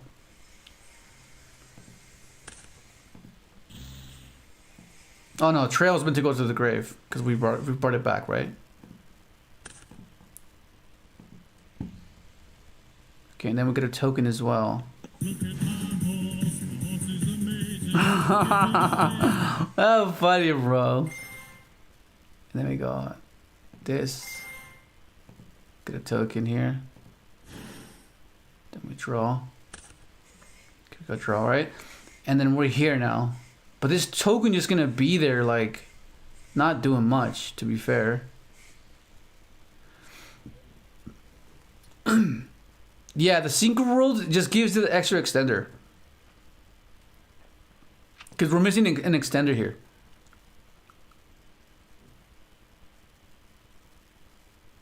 Because what happens here, I can go 8. No, but then it'll be a 10. Oh, no. Yeah, the Synchro being able to change levels is huge. It's huge.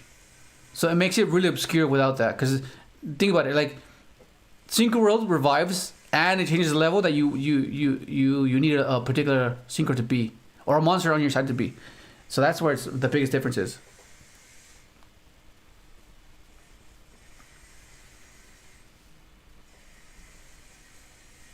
Alright, Nick. Thanks for stopping by, bro. Enjoy your week, bro. Enjoy your week. Synchro World. What up, Plasmin? I prefer the hand loop because Calamity loses to a bit more things, you know? Like, it just being able to the fact that you just rip their hand and they don't get to play with those particular hand cards is just insane. You know what I mean? Especially because one they're only going to get one card back, assuming you dispatter and negate their effects, so you return that to their deck. You know? So, yeah. Because the Calamity's lock is just like, it's insane. It's literally a turn skip. But, yeah, it's just, I just prefer the hand loop thing. You just get rid of the cards in your hand and they just don't play. Like, it's basically as good, you know what I mean? Because your hand has to be insane. And depending on what the best decks are,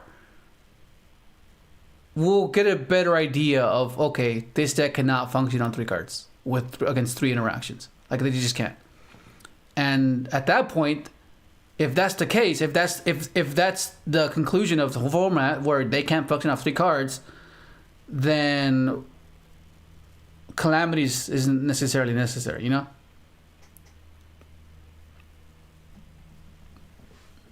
Yeah, you don't even need a hand loop for all. You just play one Trish. Just one Trish, because you can hard make it, or you can make it with Crimson. You know what I mean?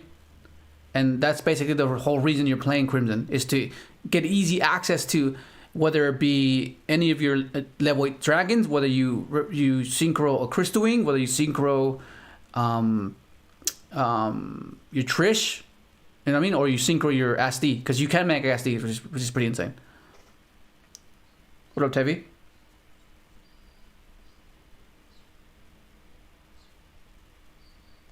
Yeah, so the reason the Visa Synchro was implemented into the deck was to add the trap to not lose to droplets or any other than Super Poly, because Super Poly cannot be negated. So like it prevents anything from stopping your Calamity's lock. That's why it's there. And ensuring that it resolves means you win the game.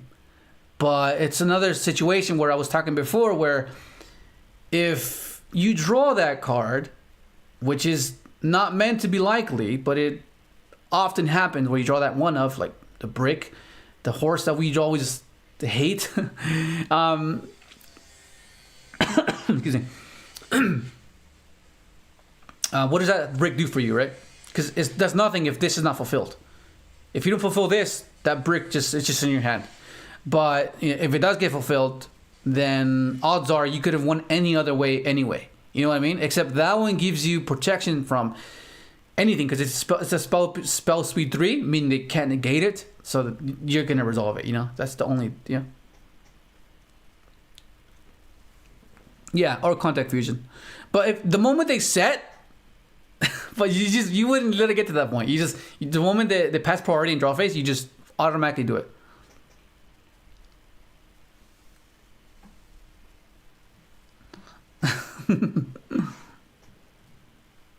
bro.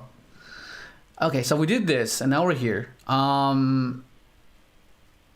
This is quite interesting because what we can do is we can go banish this. We can do this here, and we haven't summoned SD yet, so we can send this to graveyard, and we +2.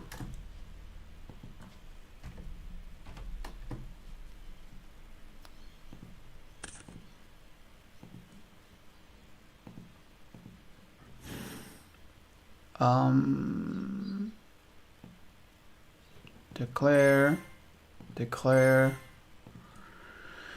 This will revive our assaults.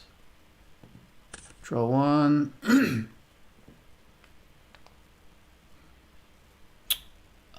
Then we go Crimson again with it. No, did we revive with this yet? I can't remember if we revived with this yet. I was going up. We haven't revived with him yet, have we? I don't think we have.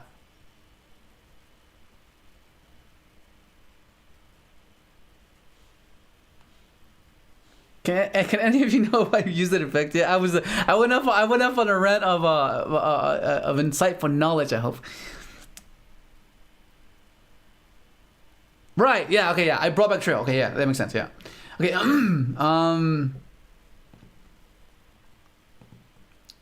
All right, thank you, Kat. Yeah, thank you, Rex. Yeah, okay, yeah, we brought, yeah, I remember now. And then now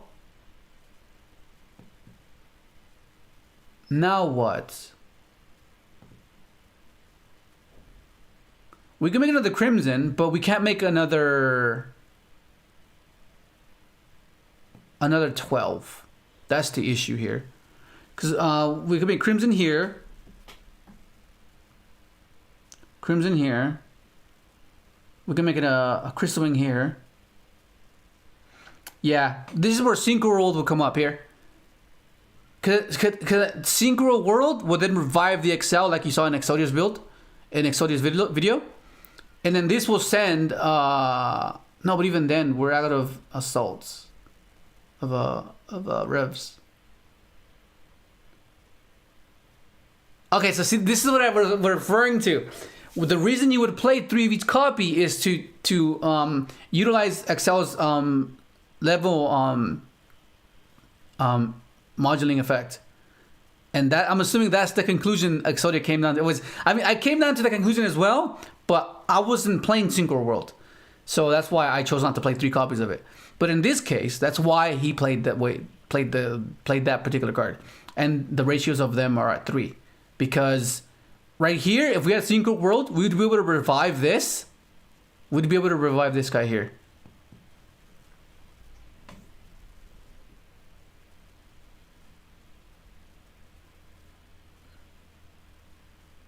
Yo, what up, Jesse?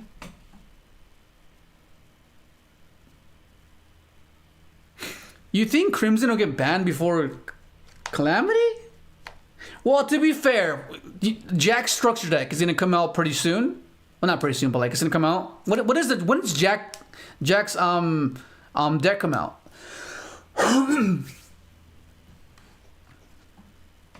Because isn't Calamities in that deck? So like that would be so bad if it's in the deck and it's banned. That wouldn't be good for the product sale.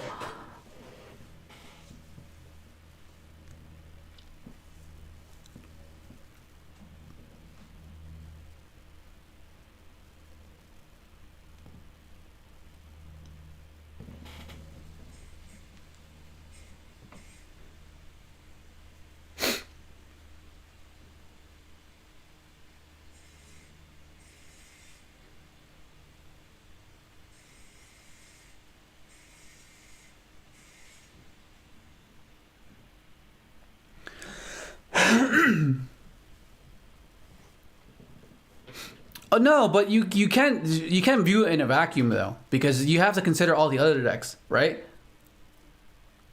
Because it's doing what it needs to do in order for it to be viable, at least, you know.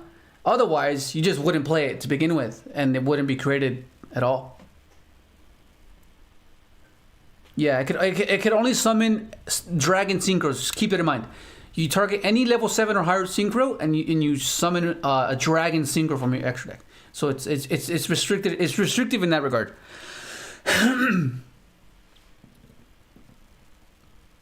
Okay, so I still have this though. I can increase the level of Stardust.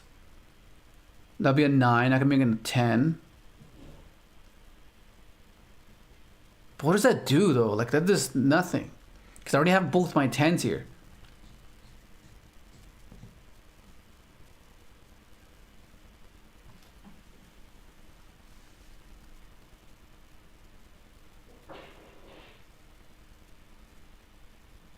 It's officially dead.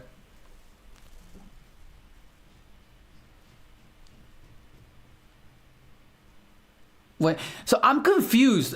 I came across this on Wolfgrounds yesterday, how it's saying that Crimson can't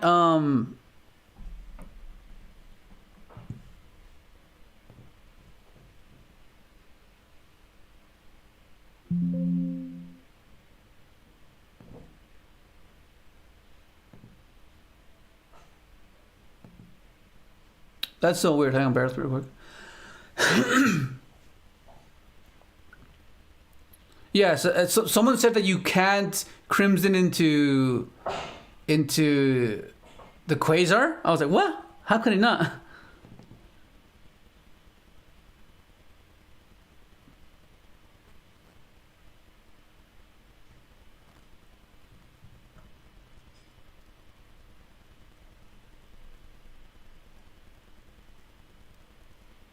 So we'll delete this.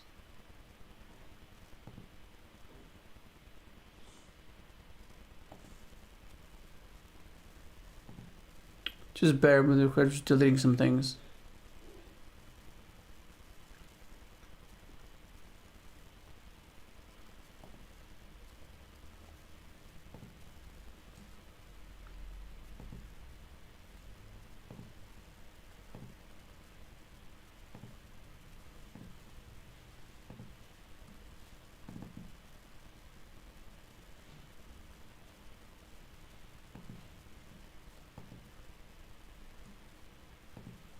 Very odd. That was very weird.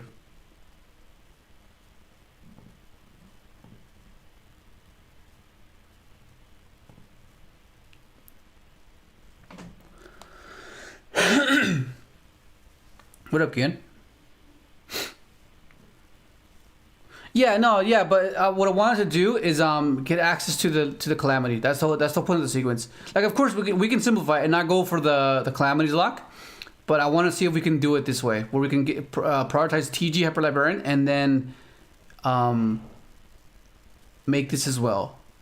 You know, because TG is there as a contingency to be able to draw into hand traps and non-engine to defend ourselves in case the Calamity does not get fulfilled. You know what I mean? Because like, there's ways to stop it. So I want to make sure that we have like a plan in place in case it doesn't, you know.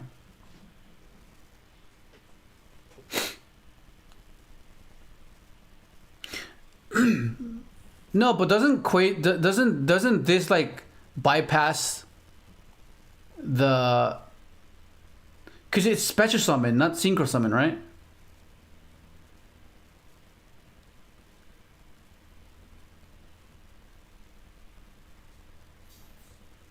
Oh, I guess I see what you mean. It must first be synchro summon.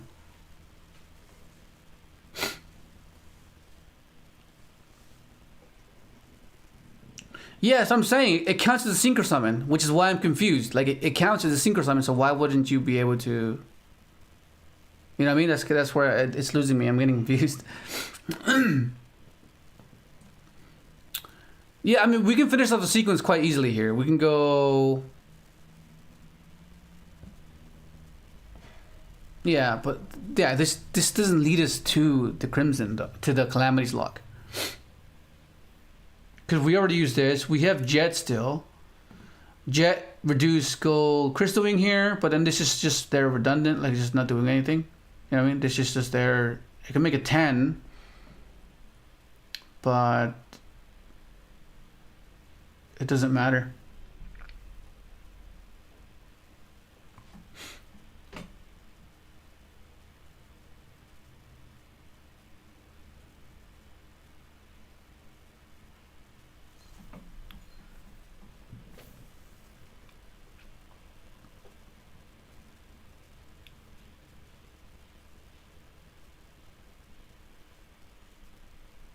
Yeah, it's so weird. Because you need to be able to safeguard your calamities. You need to be able to hand loop. But in this case, we only hand loop for one, and we had to revive trail to extend our sequence, which is that still leaves them on 5 cards. So that means 1 to poly, 1 for the discard, and 3 to try to play. Yeah, because you can go... So many things can go wrong for the Calamities thing. There's so many things.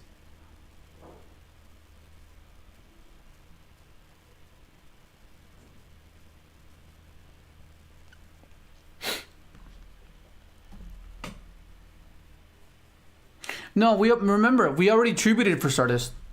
It's the first thing we did. We tributed, and then that's how we have Trail in the grave again, because this is for follow-up. So if we get access to Stardust again, we can just, you know what I mean? It is. It's overwhelming. It's a bit ambitious.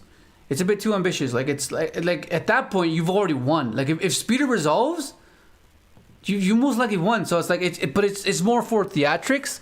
It's more so like, okay, do you know what I mean? It's just basically a turn skip. But like, yeah, which is something I'm starting to just not be fond of. Because then it required to in order for it to, you need to play a Synchro world. That's what I'm starting to see. But then again, this is with Revolution. It'll be different with Jet. Because Revolution, we would still have Revolution access here. No, it's fair, Jesse. You're fine. You're fine. Yeah, because we could just finish it off like this, but then this is just there doing nothing. We could put Sigma up top. That is literally nothing.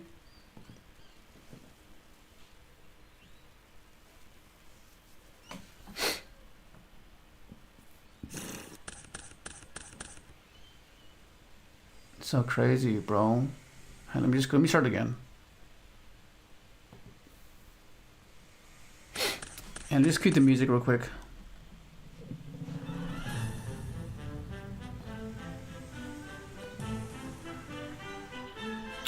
Oh, I should have just kept right.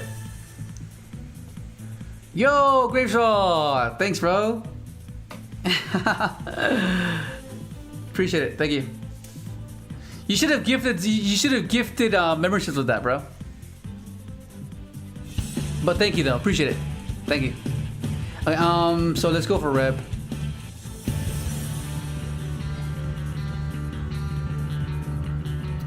So we go Reb. Why the hell is that so small? That was really small, wasn't it? What the fuck? Why the hell is it so small? Okay, so let's get Rev. Yeah. All these donuts are going towards my quarter century rare Cosmic Quasar. I need to get that card. It's 037, bro. I just have to get it. I have to get it.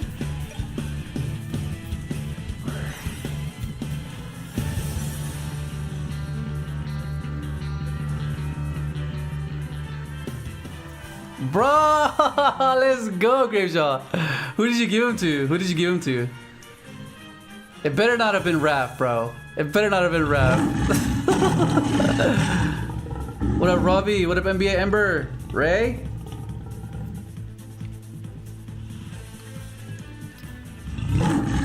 Let's go, bro. Oh, is it random? Oh my god. Let's go, bro. Thank you, appreciate it. Alright, so now that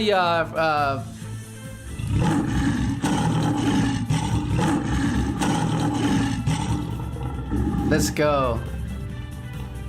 Awesome. Okay, so for the reason why for the roar is because 0 through 7 is like Leo, so like lion, Leo lion, and wolf is like wolf. You know, so that's like 0 through 7 wolf. That's why those sound bites are there.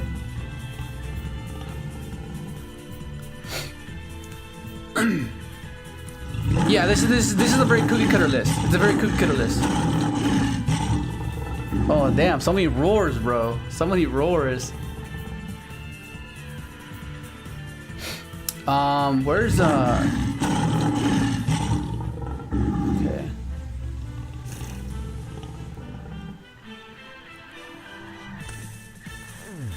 Summon this. Oh shit, what the hell? Draw is a huge issue with this deck as well, though. Just keep it in mind. So if draw becomes as prevalent as it is, we're gonna have to main deck cross out, like without a doubt, without a doubt.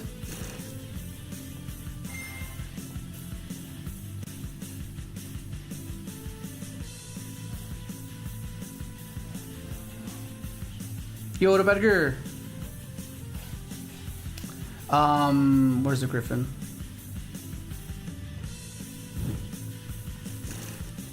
Discard this. Trigger this.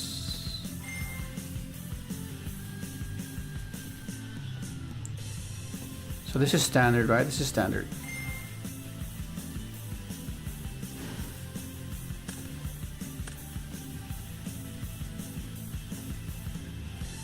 Okay, so let's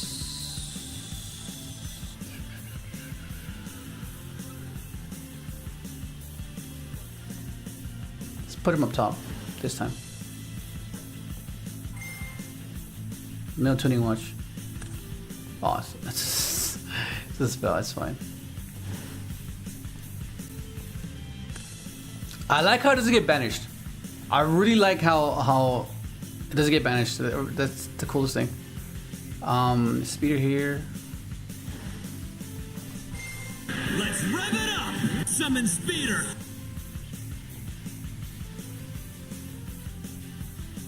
Yeah, so you all the new members, you unlock emojis now. You can use emojis. Okay, so I think now I think you guys unlocked a new emoji now. What emoji do you guys want to have now? Do you think that would be a pretty good addition?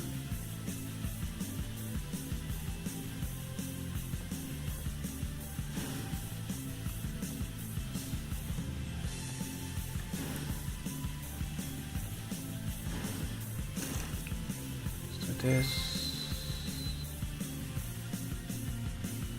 add this. Okay, so we're here now. We're here.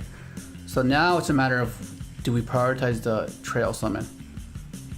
Something tells me that I just don't. Otherwise, we just go Stardust here, summon trail.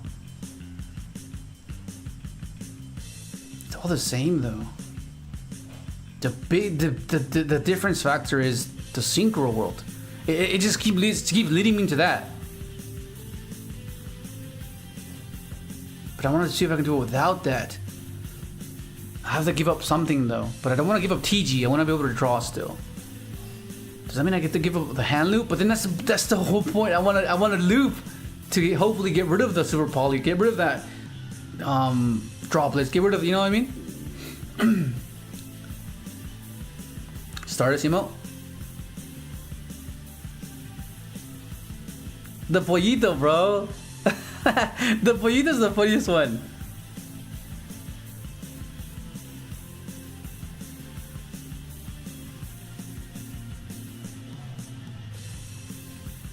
Yeah, draw is pretty good against this deck. I mean, there is the way you can still end on Calamity. Oh my goodness, bro. Freaking fallen. Bro. What are you paying on the Divine Stardust Synchro number? Because Archetype can search Illusion of Chaos for some free plays. It is cool, but keep in mind that you cannot use Diviner if you use Adventure, because you use Diviner effect. You know what I mean? So just be mindful of that.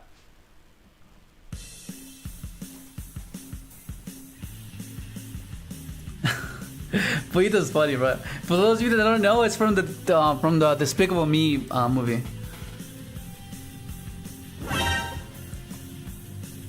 Damn, bro. Okay, so what if? What if I do late? What if I do late TG? No, because then that still needs to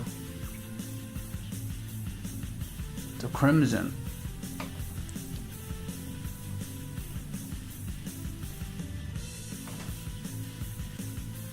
I think, yeah, I'm conflicted with TG and wanting to fulfill TG, Omega, and the Calamities thing. That's the thing. Whereas I can't have all that.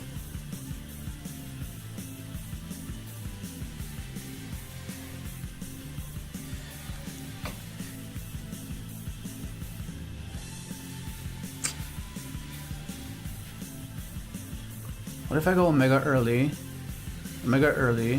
Crimson, recycle the Omega. No, but then this is still there. What if I go 6, climb, ASD, revive? Oh, hang on, let's try that.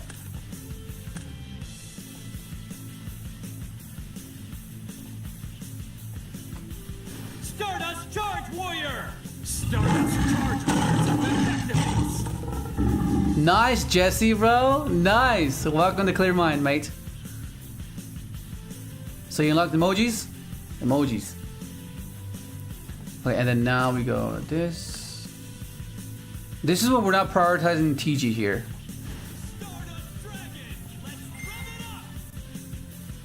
So then this will revive the 1 because that's how we make our TG, right? So what if we do it this way? Oh, hang on. We can't draw synchrons. That's the issue. So we'll draw something else. Can draw.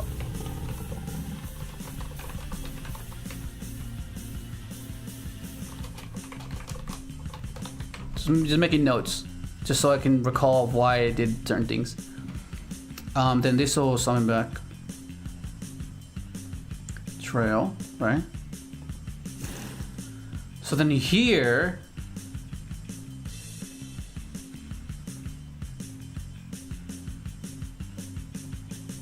how is that going to be a 9 though? I don't get it.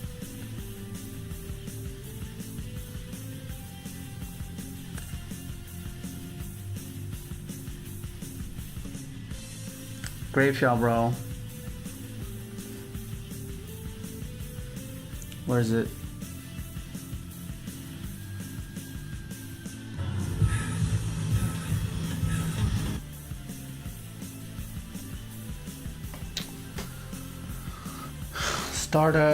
TG, effect, tribute, draw more. This is still there. What does that do for me there? Oh, okay. I think I see.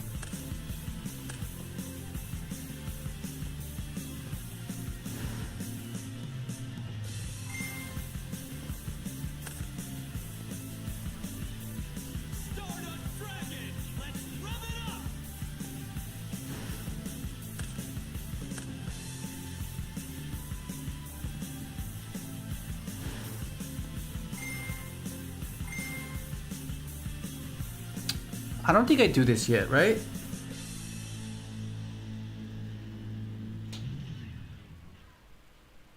What does that mean? Be a 9. 9? Oh shit, hang on.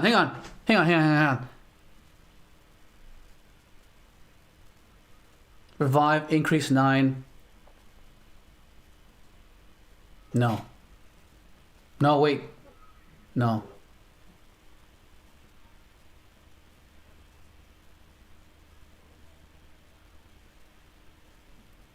Fuck, I was so close. I was linking them in my freaking mind. Ah, no, okay, so revive, special. What happens there? What happens if I do that? No. Banish that, revive the Excel. Increase. Decrease. Decrease make 10. 10.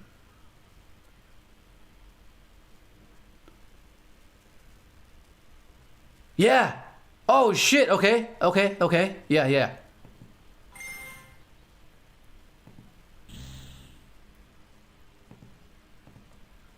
And we draw 2 here. Okay. All right. All right. All right. All right.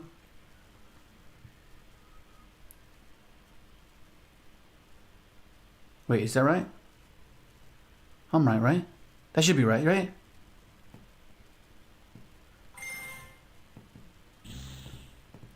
We reduce him to -1.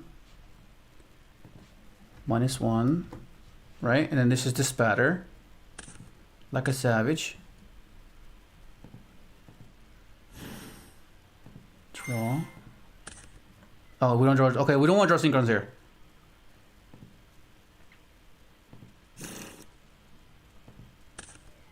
Cool. And then now we can go.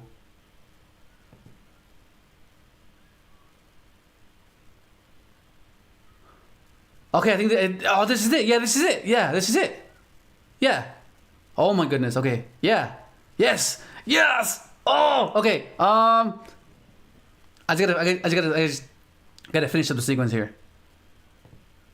All right. So. Tribute this, special, Omega. No. Wait. Yeah, this is what I mean about keeping the boss monster, not keeping the boss monster. So you can climb it with the boss monster.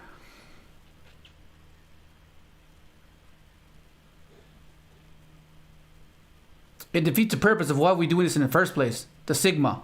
Yeah. Fuck, yeah. Yeah! Yeah!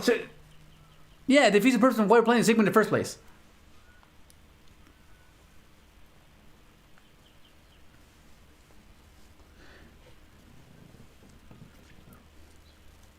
No, so what I'm thinking is, I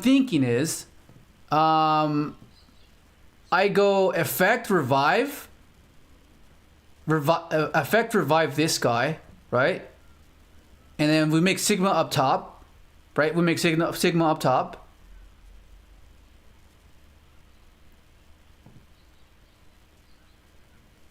Sigma up top, but we lose our Baron and we lose Nib protection.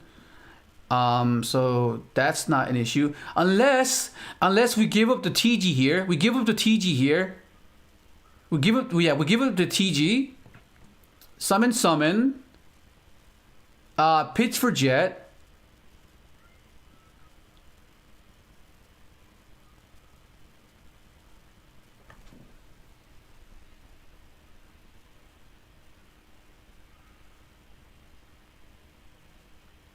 I think we have to give up the TG here. Because I can't make another Crimson. Not without sacrificing the Omega Rips.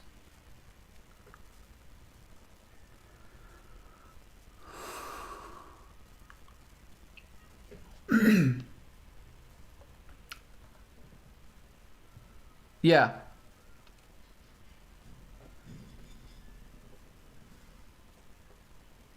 Yeah, I could tribute the Jet, tribute that, but then I need him. No, the issue is making the 12. So the only way to make the 12 is by reviving the Spatter, the Assault.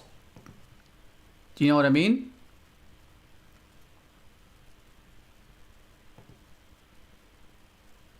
Oh, hang on. No, you know what it is? we could somehow get to Excel. Excel send us another assault, making himself a level 7. And then 7 and 5 is 12, but we don't have room. So we can't take that route. Come on, I need to key the music.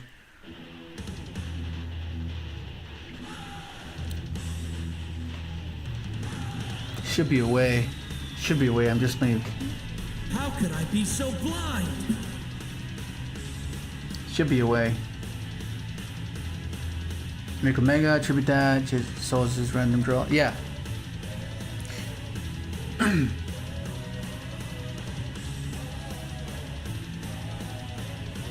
Oh no, yeah. Okay, so be mindful that everything we draw, we're not going to acknowledge. All we want to know what Rev and Right does. That's it. Like, of course, we're gonna extend with our hand, but we want to make sure that only 2 cards can facilitate and produce a particular end board. You know what I mean? That's the whole point. So we could extend easily with this. Easily, we could, but we want to do it with just 2 cards.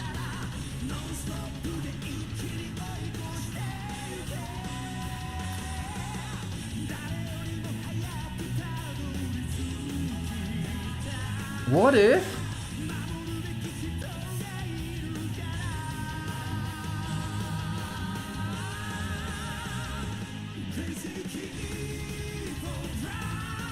Oh! I figured it out. We have to give up TG.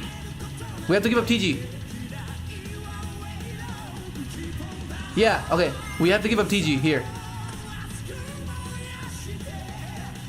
No, declare. So with the effect of this, get rid of enchanters, because you know, might as well. Might as well, bro.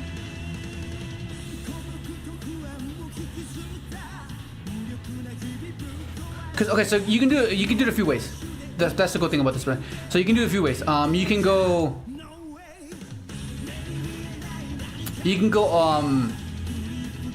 Omega here, get a token, right?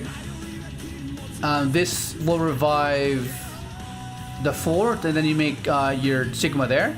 But then this is spare. I mean, that's spare. So let's do the other way around, where you can go. Let's do it the cool way.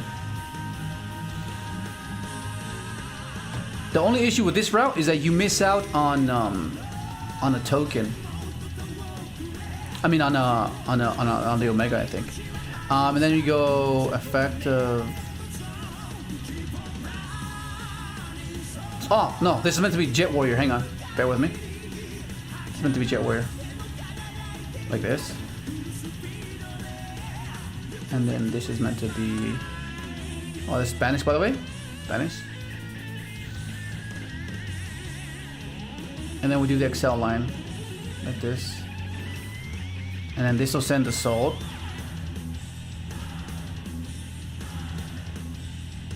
So you increase them, right? So it's level 7. So 5 and 7 is 12. But this defeats the purpose of why we play Sigma in the first place. You know what I mean? And then this can revive something as well.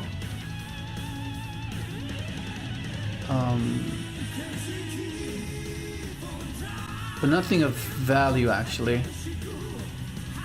So doing this route makes this kind of weird, to be honest. Yeah, doing this route makes kind of weird because then you never revived anything.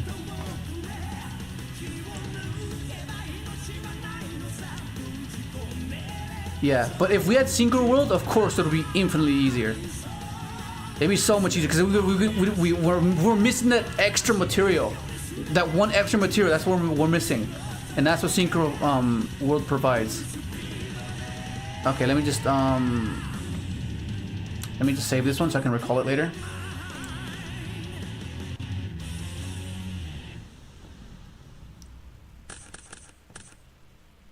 Okay, so let's fast forward this real quick.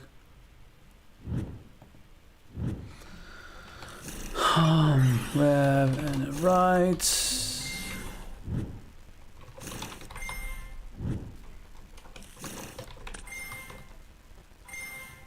Baron.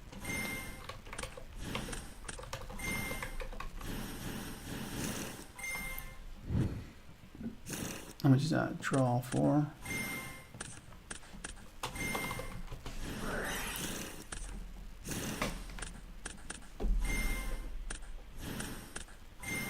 Very interesting.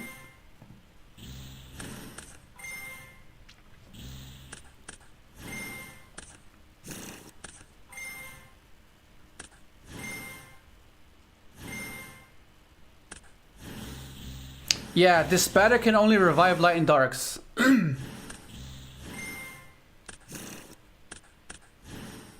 Yeah, okay.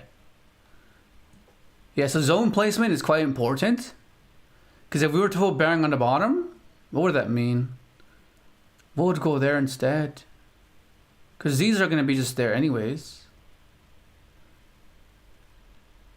So it's either you make it early and you put him up top, but then like, makes it really weird.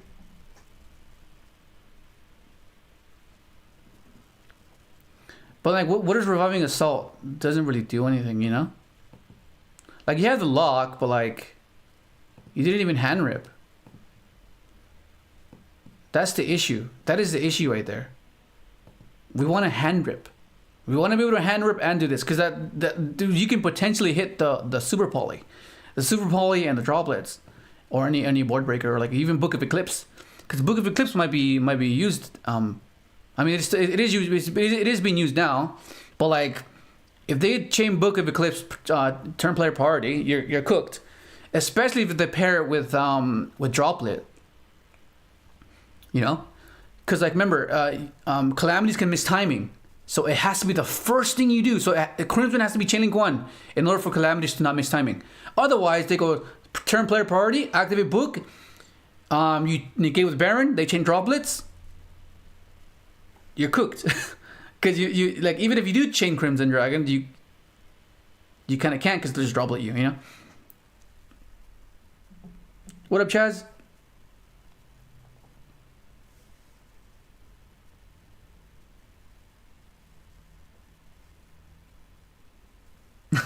Yeah. Well, so right now we're just trying to do the calamities lock while drawing off TG and looping for 2, but without Synchro World. Okay, that's the whole point. We're doing it without Synchro World, because we can easily just not do TG and just fulfill the combo. But I want to draw. That's the thing. I want to draw.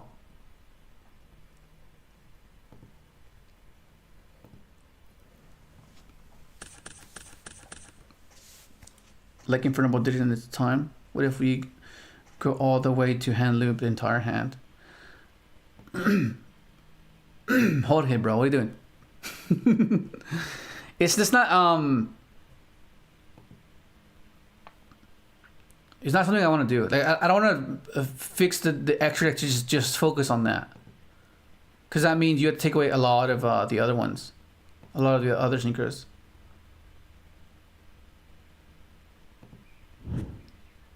Because that was pretty close. I mean, they got us the calamities, which is not hard. That's not the hard part. The hard part is doing the TG and the loop. That's the hard part. Without the bricks, right? Because you want to be as efficient as possible. So like, just be mindful of that. For those of you that are just joining the stream.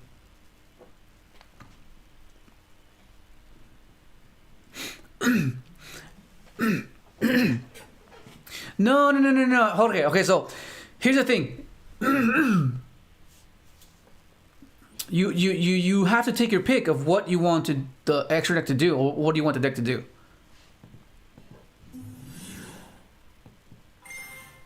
It's either you hand loop or you calamities lock. You know what I mean? You can't do both. And what I want to do is I want to be able to do both. Oh shit, that freaking hurt. I want to be able to do both. That's the hard part. You don't want to just do one. You want to be able to do both. That's versatility. But even then, it's too ambitious. I think it's too ambitious without the bricks. Because when you implement the bricks, what's that meant to facilitate? A higher ceiling, right? That's why they're bricks, because they elevate the what you can do.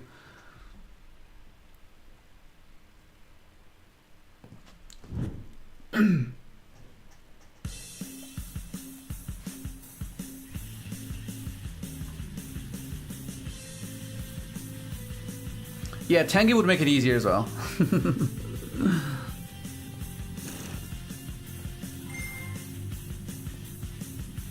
I like Tengu.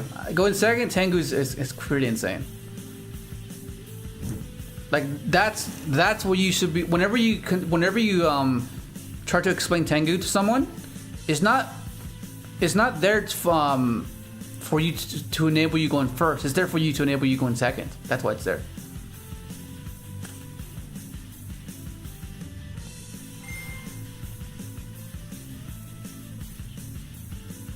No, this is just a cookie cutter list.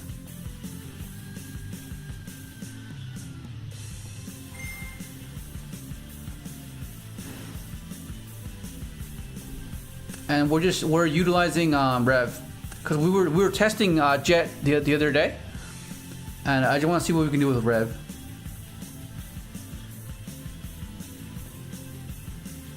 So this time, let's put him down here. Let's put him down here now. The previous time we put him at the top.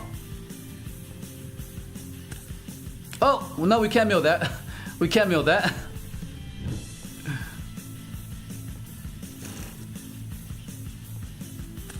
Okay, that's cool. That's fine. I don't mind milling that.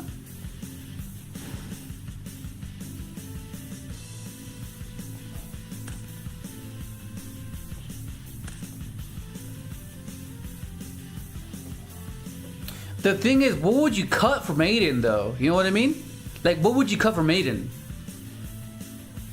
Everything here just comes up. Like, you need everything in here. Which is what I mean. Like, what do you sacrifice in order to do the hand loop, right? Do you take out the crystalling? Do you take out... What else do you take out? You take out... You know, like yeah?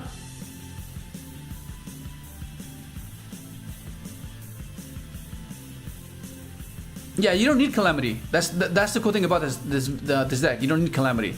It's just the one that's garnering the most attention because of how oppressive it is. You know what I mean?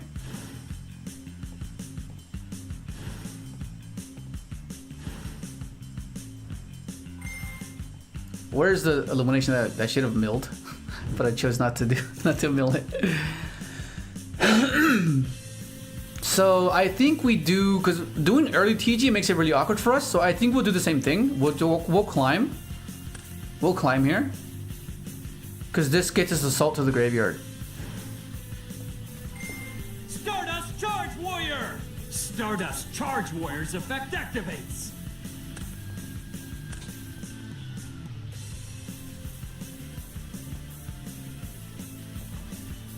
Stardust Dragon!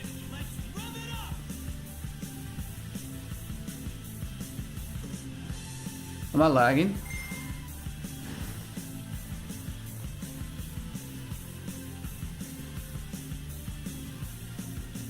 Yeah. I activate the spell card. I'm expecting just for it to just summon it. I've been conditioned with Omega and Master Duel. Okay. So what we can do here is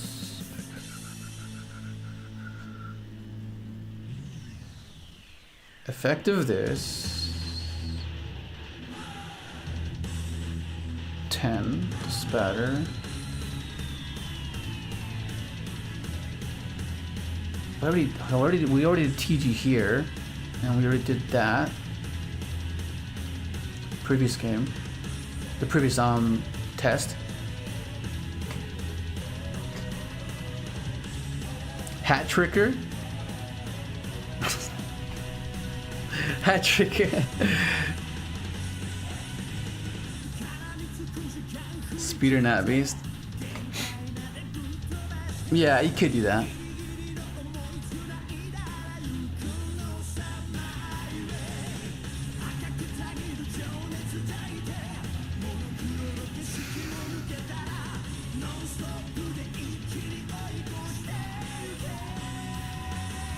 What if we just try the hand loop and calamities without drawing?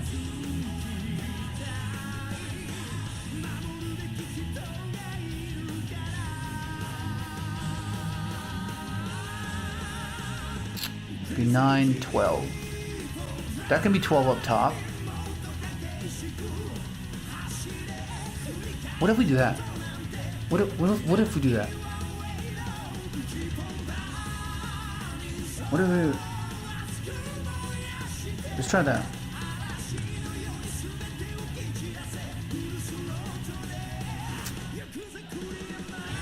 Increase this by 1, it'll be 9, plus 3 is 12, that's Crimson. Crimson.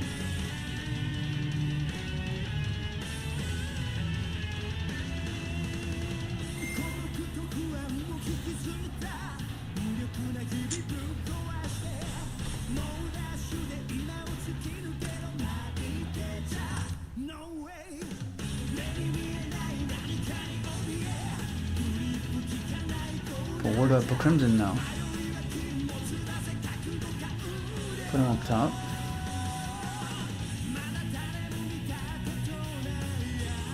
We'll keep the Omega there, I think. Back target this.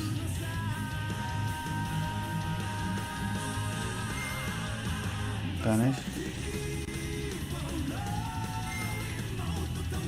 Target this. Extra deck. See, now I'm contributing my resources to making a second Crimson to see if I can actually do it. Put this up top.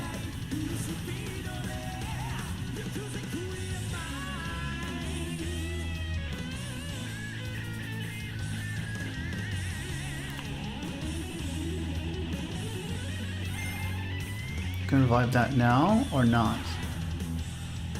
What if I go effective this, tribute, special?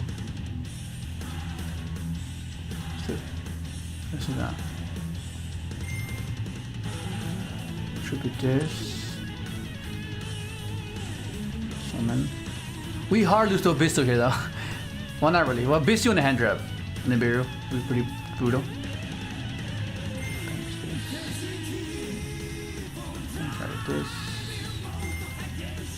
Like this.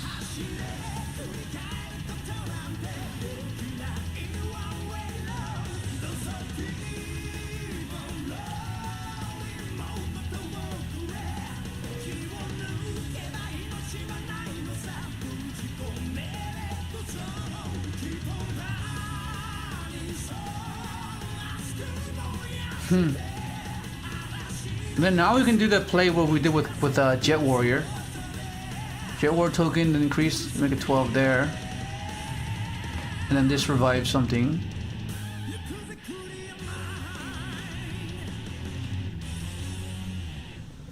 So we looped for 1 already though, so that's certain already. The 1 loop's gone. Revive. Ah, the Synchro world. The Synchro world just make this a lot easier, bro.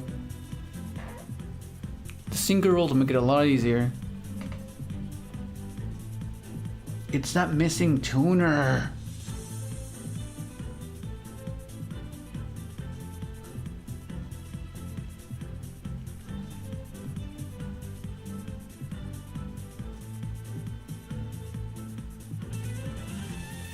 Casey. What up, ASL?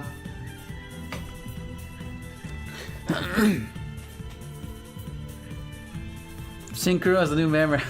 No, you can't compare the two. Memory was actually there for a contingency, like, you know what I mean? It was there to enable our combo and there for a contingency. Synchro world is just there to help us extend. It didn't, you know what I mean? Because if we could, like, you know. Synchro world. Omega rip. Omega rip.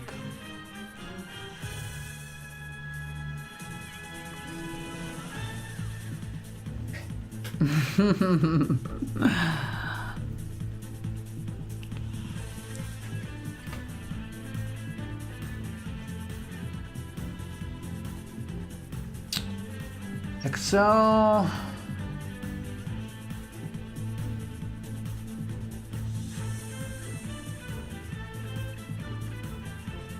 This is so irritating.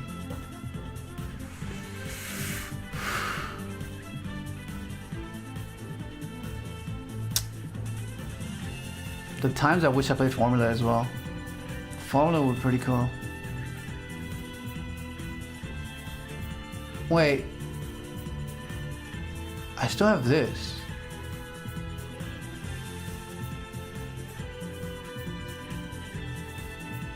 No, it doesn't do anything.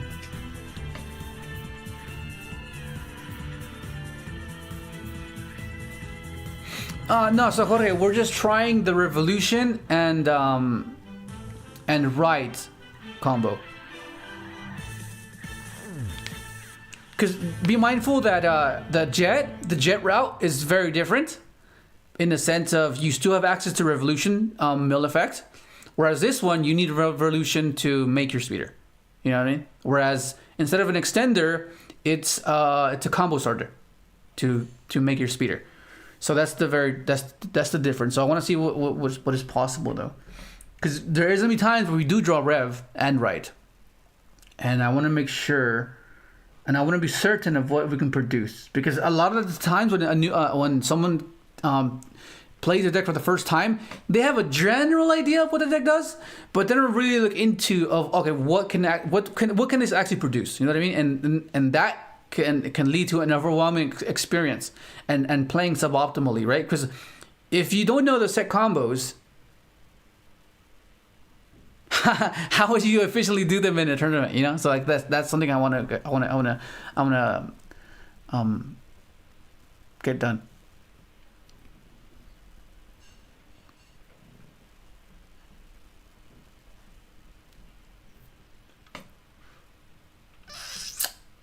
I can increase this, make a Stardust charge. Oh no, I already used Stardust charge.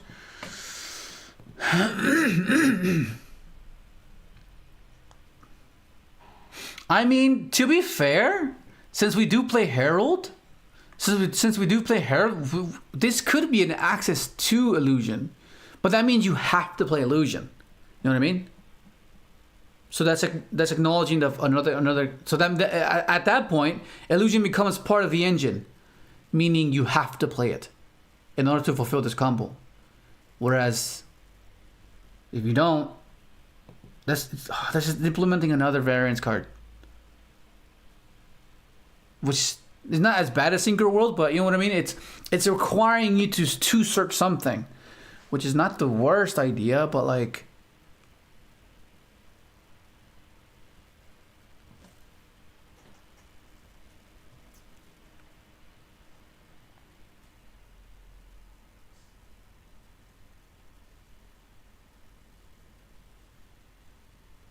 Bro, already, bro. 19 win. Oh, what the hell, bro? 19 win streak? That's insane. That's insane. Yeah, so the extra deck. Okay, so what did you say? You said, what if your Revival Mega uses it as a piece to make a Crimson? But the issue here, though, is we're kind of clogged. You know what I mean? That's kind of the issue here. Rika plus Rivalry. Oh, yeah, that's... You know what I mean? So, like, the option we have is Excel, this. These two generate another non-tuner. Because if you make him, you get a token. You make him, you make a token. And this can be any level you want, essentially. Stardust Trail into Excel. Oh my god, I need water, bro.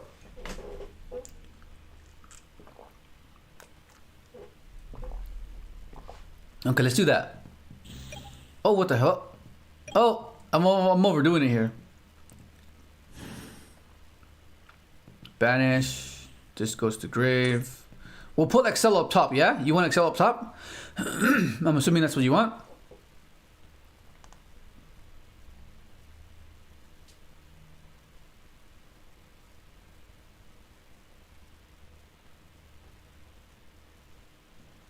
Yeah, Excel up top, and then we'll get a token.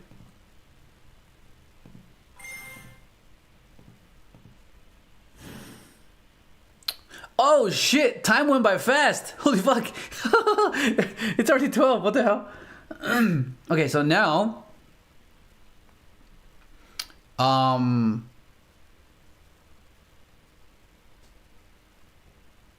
Now what? See, this is where it's weird. See what I mean? It's weird. Because we're always reaching a dead end. Revive Omega. Okay, revive Omega.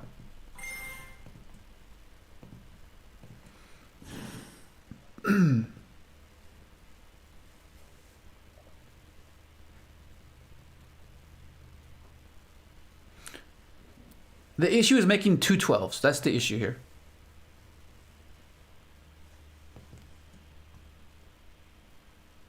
Stardust, Chiquito, plus Omega, Crimson. Yeah, okay. Good Spanish. To Crimson Dragon.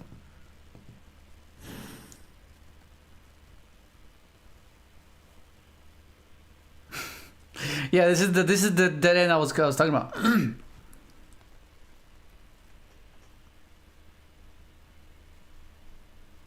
Yeah, we need 12. We need 12. Yeah, so this is the dead end I was getting to. Yeah, so right here, this can send you can't send rev because we're only on 2 rev, which is what I was referring to. Why you would play 3 of each synchron to prevent this issue from occurring, because sometimes you need the level modulation of Excel, right? Because if I had another revolution, you can send revolution, make you know what I mean, but then you're stuck here. Like, where else do you know, like what? How else do you? You know what I mean? Yeah, Omega can recycle itself. Omega can recycle itself to make what? Exactly. Oh, and this is on field still, by the way. This is still on field.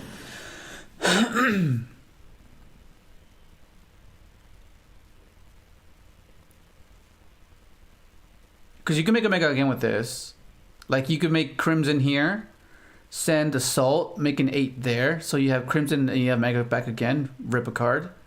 But then Crimson doesn't summon anything, which then leads us to the Synchro world. If Synchro world is still... yeah, it's kind of hard to do that. I mean, with the Revolution line. I'm sure it'd be different with Jet, but nonetheless, like... But anyways, that'll conclude this session of trying to figure this out. I will continue to do this later on, but you guys have a general idea of what we're trying to do, right? We're trying to fulfill a particular combo, and this time it's with Revolution, Synchron, and Right. But yeah, it's a process. It is a process. Hopefully, it was a bit insightful. The Exodia replay was pretty cool. But anyways, that's gonna be it. What up, Devante? Oh no, we're not playing wheel. We're not playing wheel. Yeah, Jet and Right can fulfill it. But I'm pretty sure it can. But yeah, that's gonna be it. So I'll thank you guys for joining me, and we'll be back tomorrow. And yeah, you guys have a good morning, good night, good evening, wherever you are, and see you guys.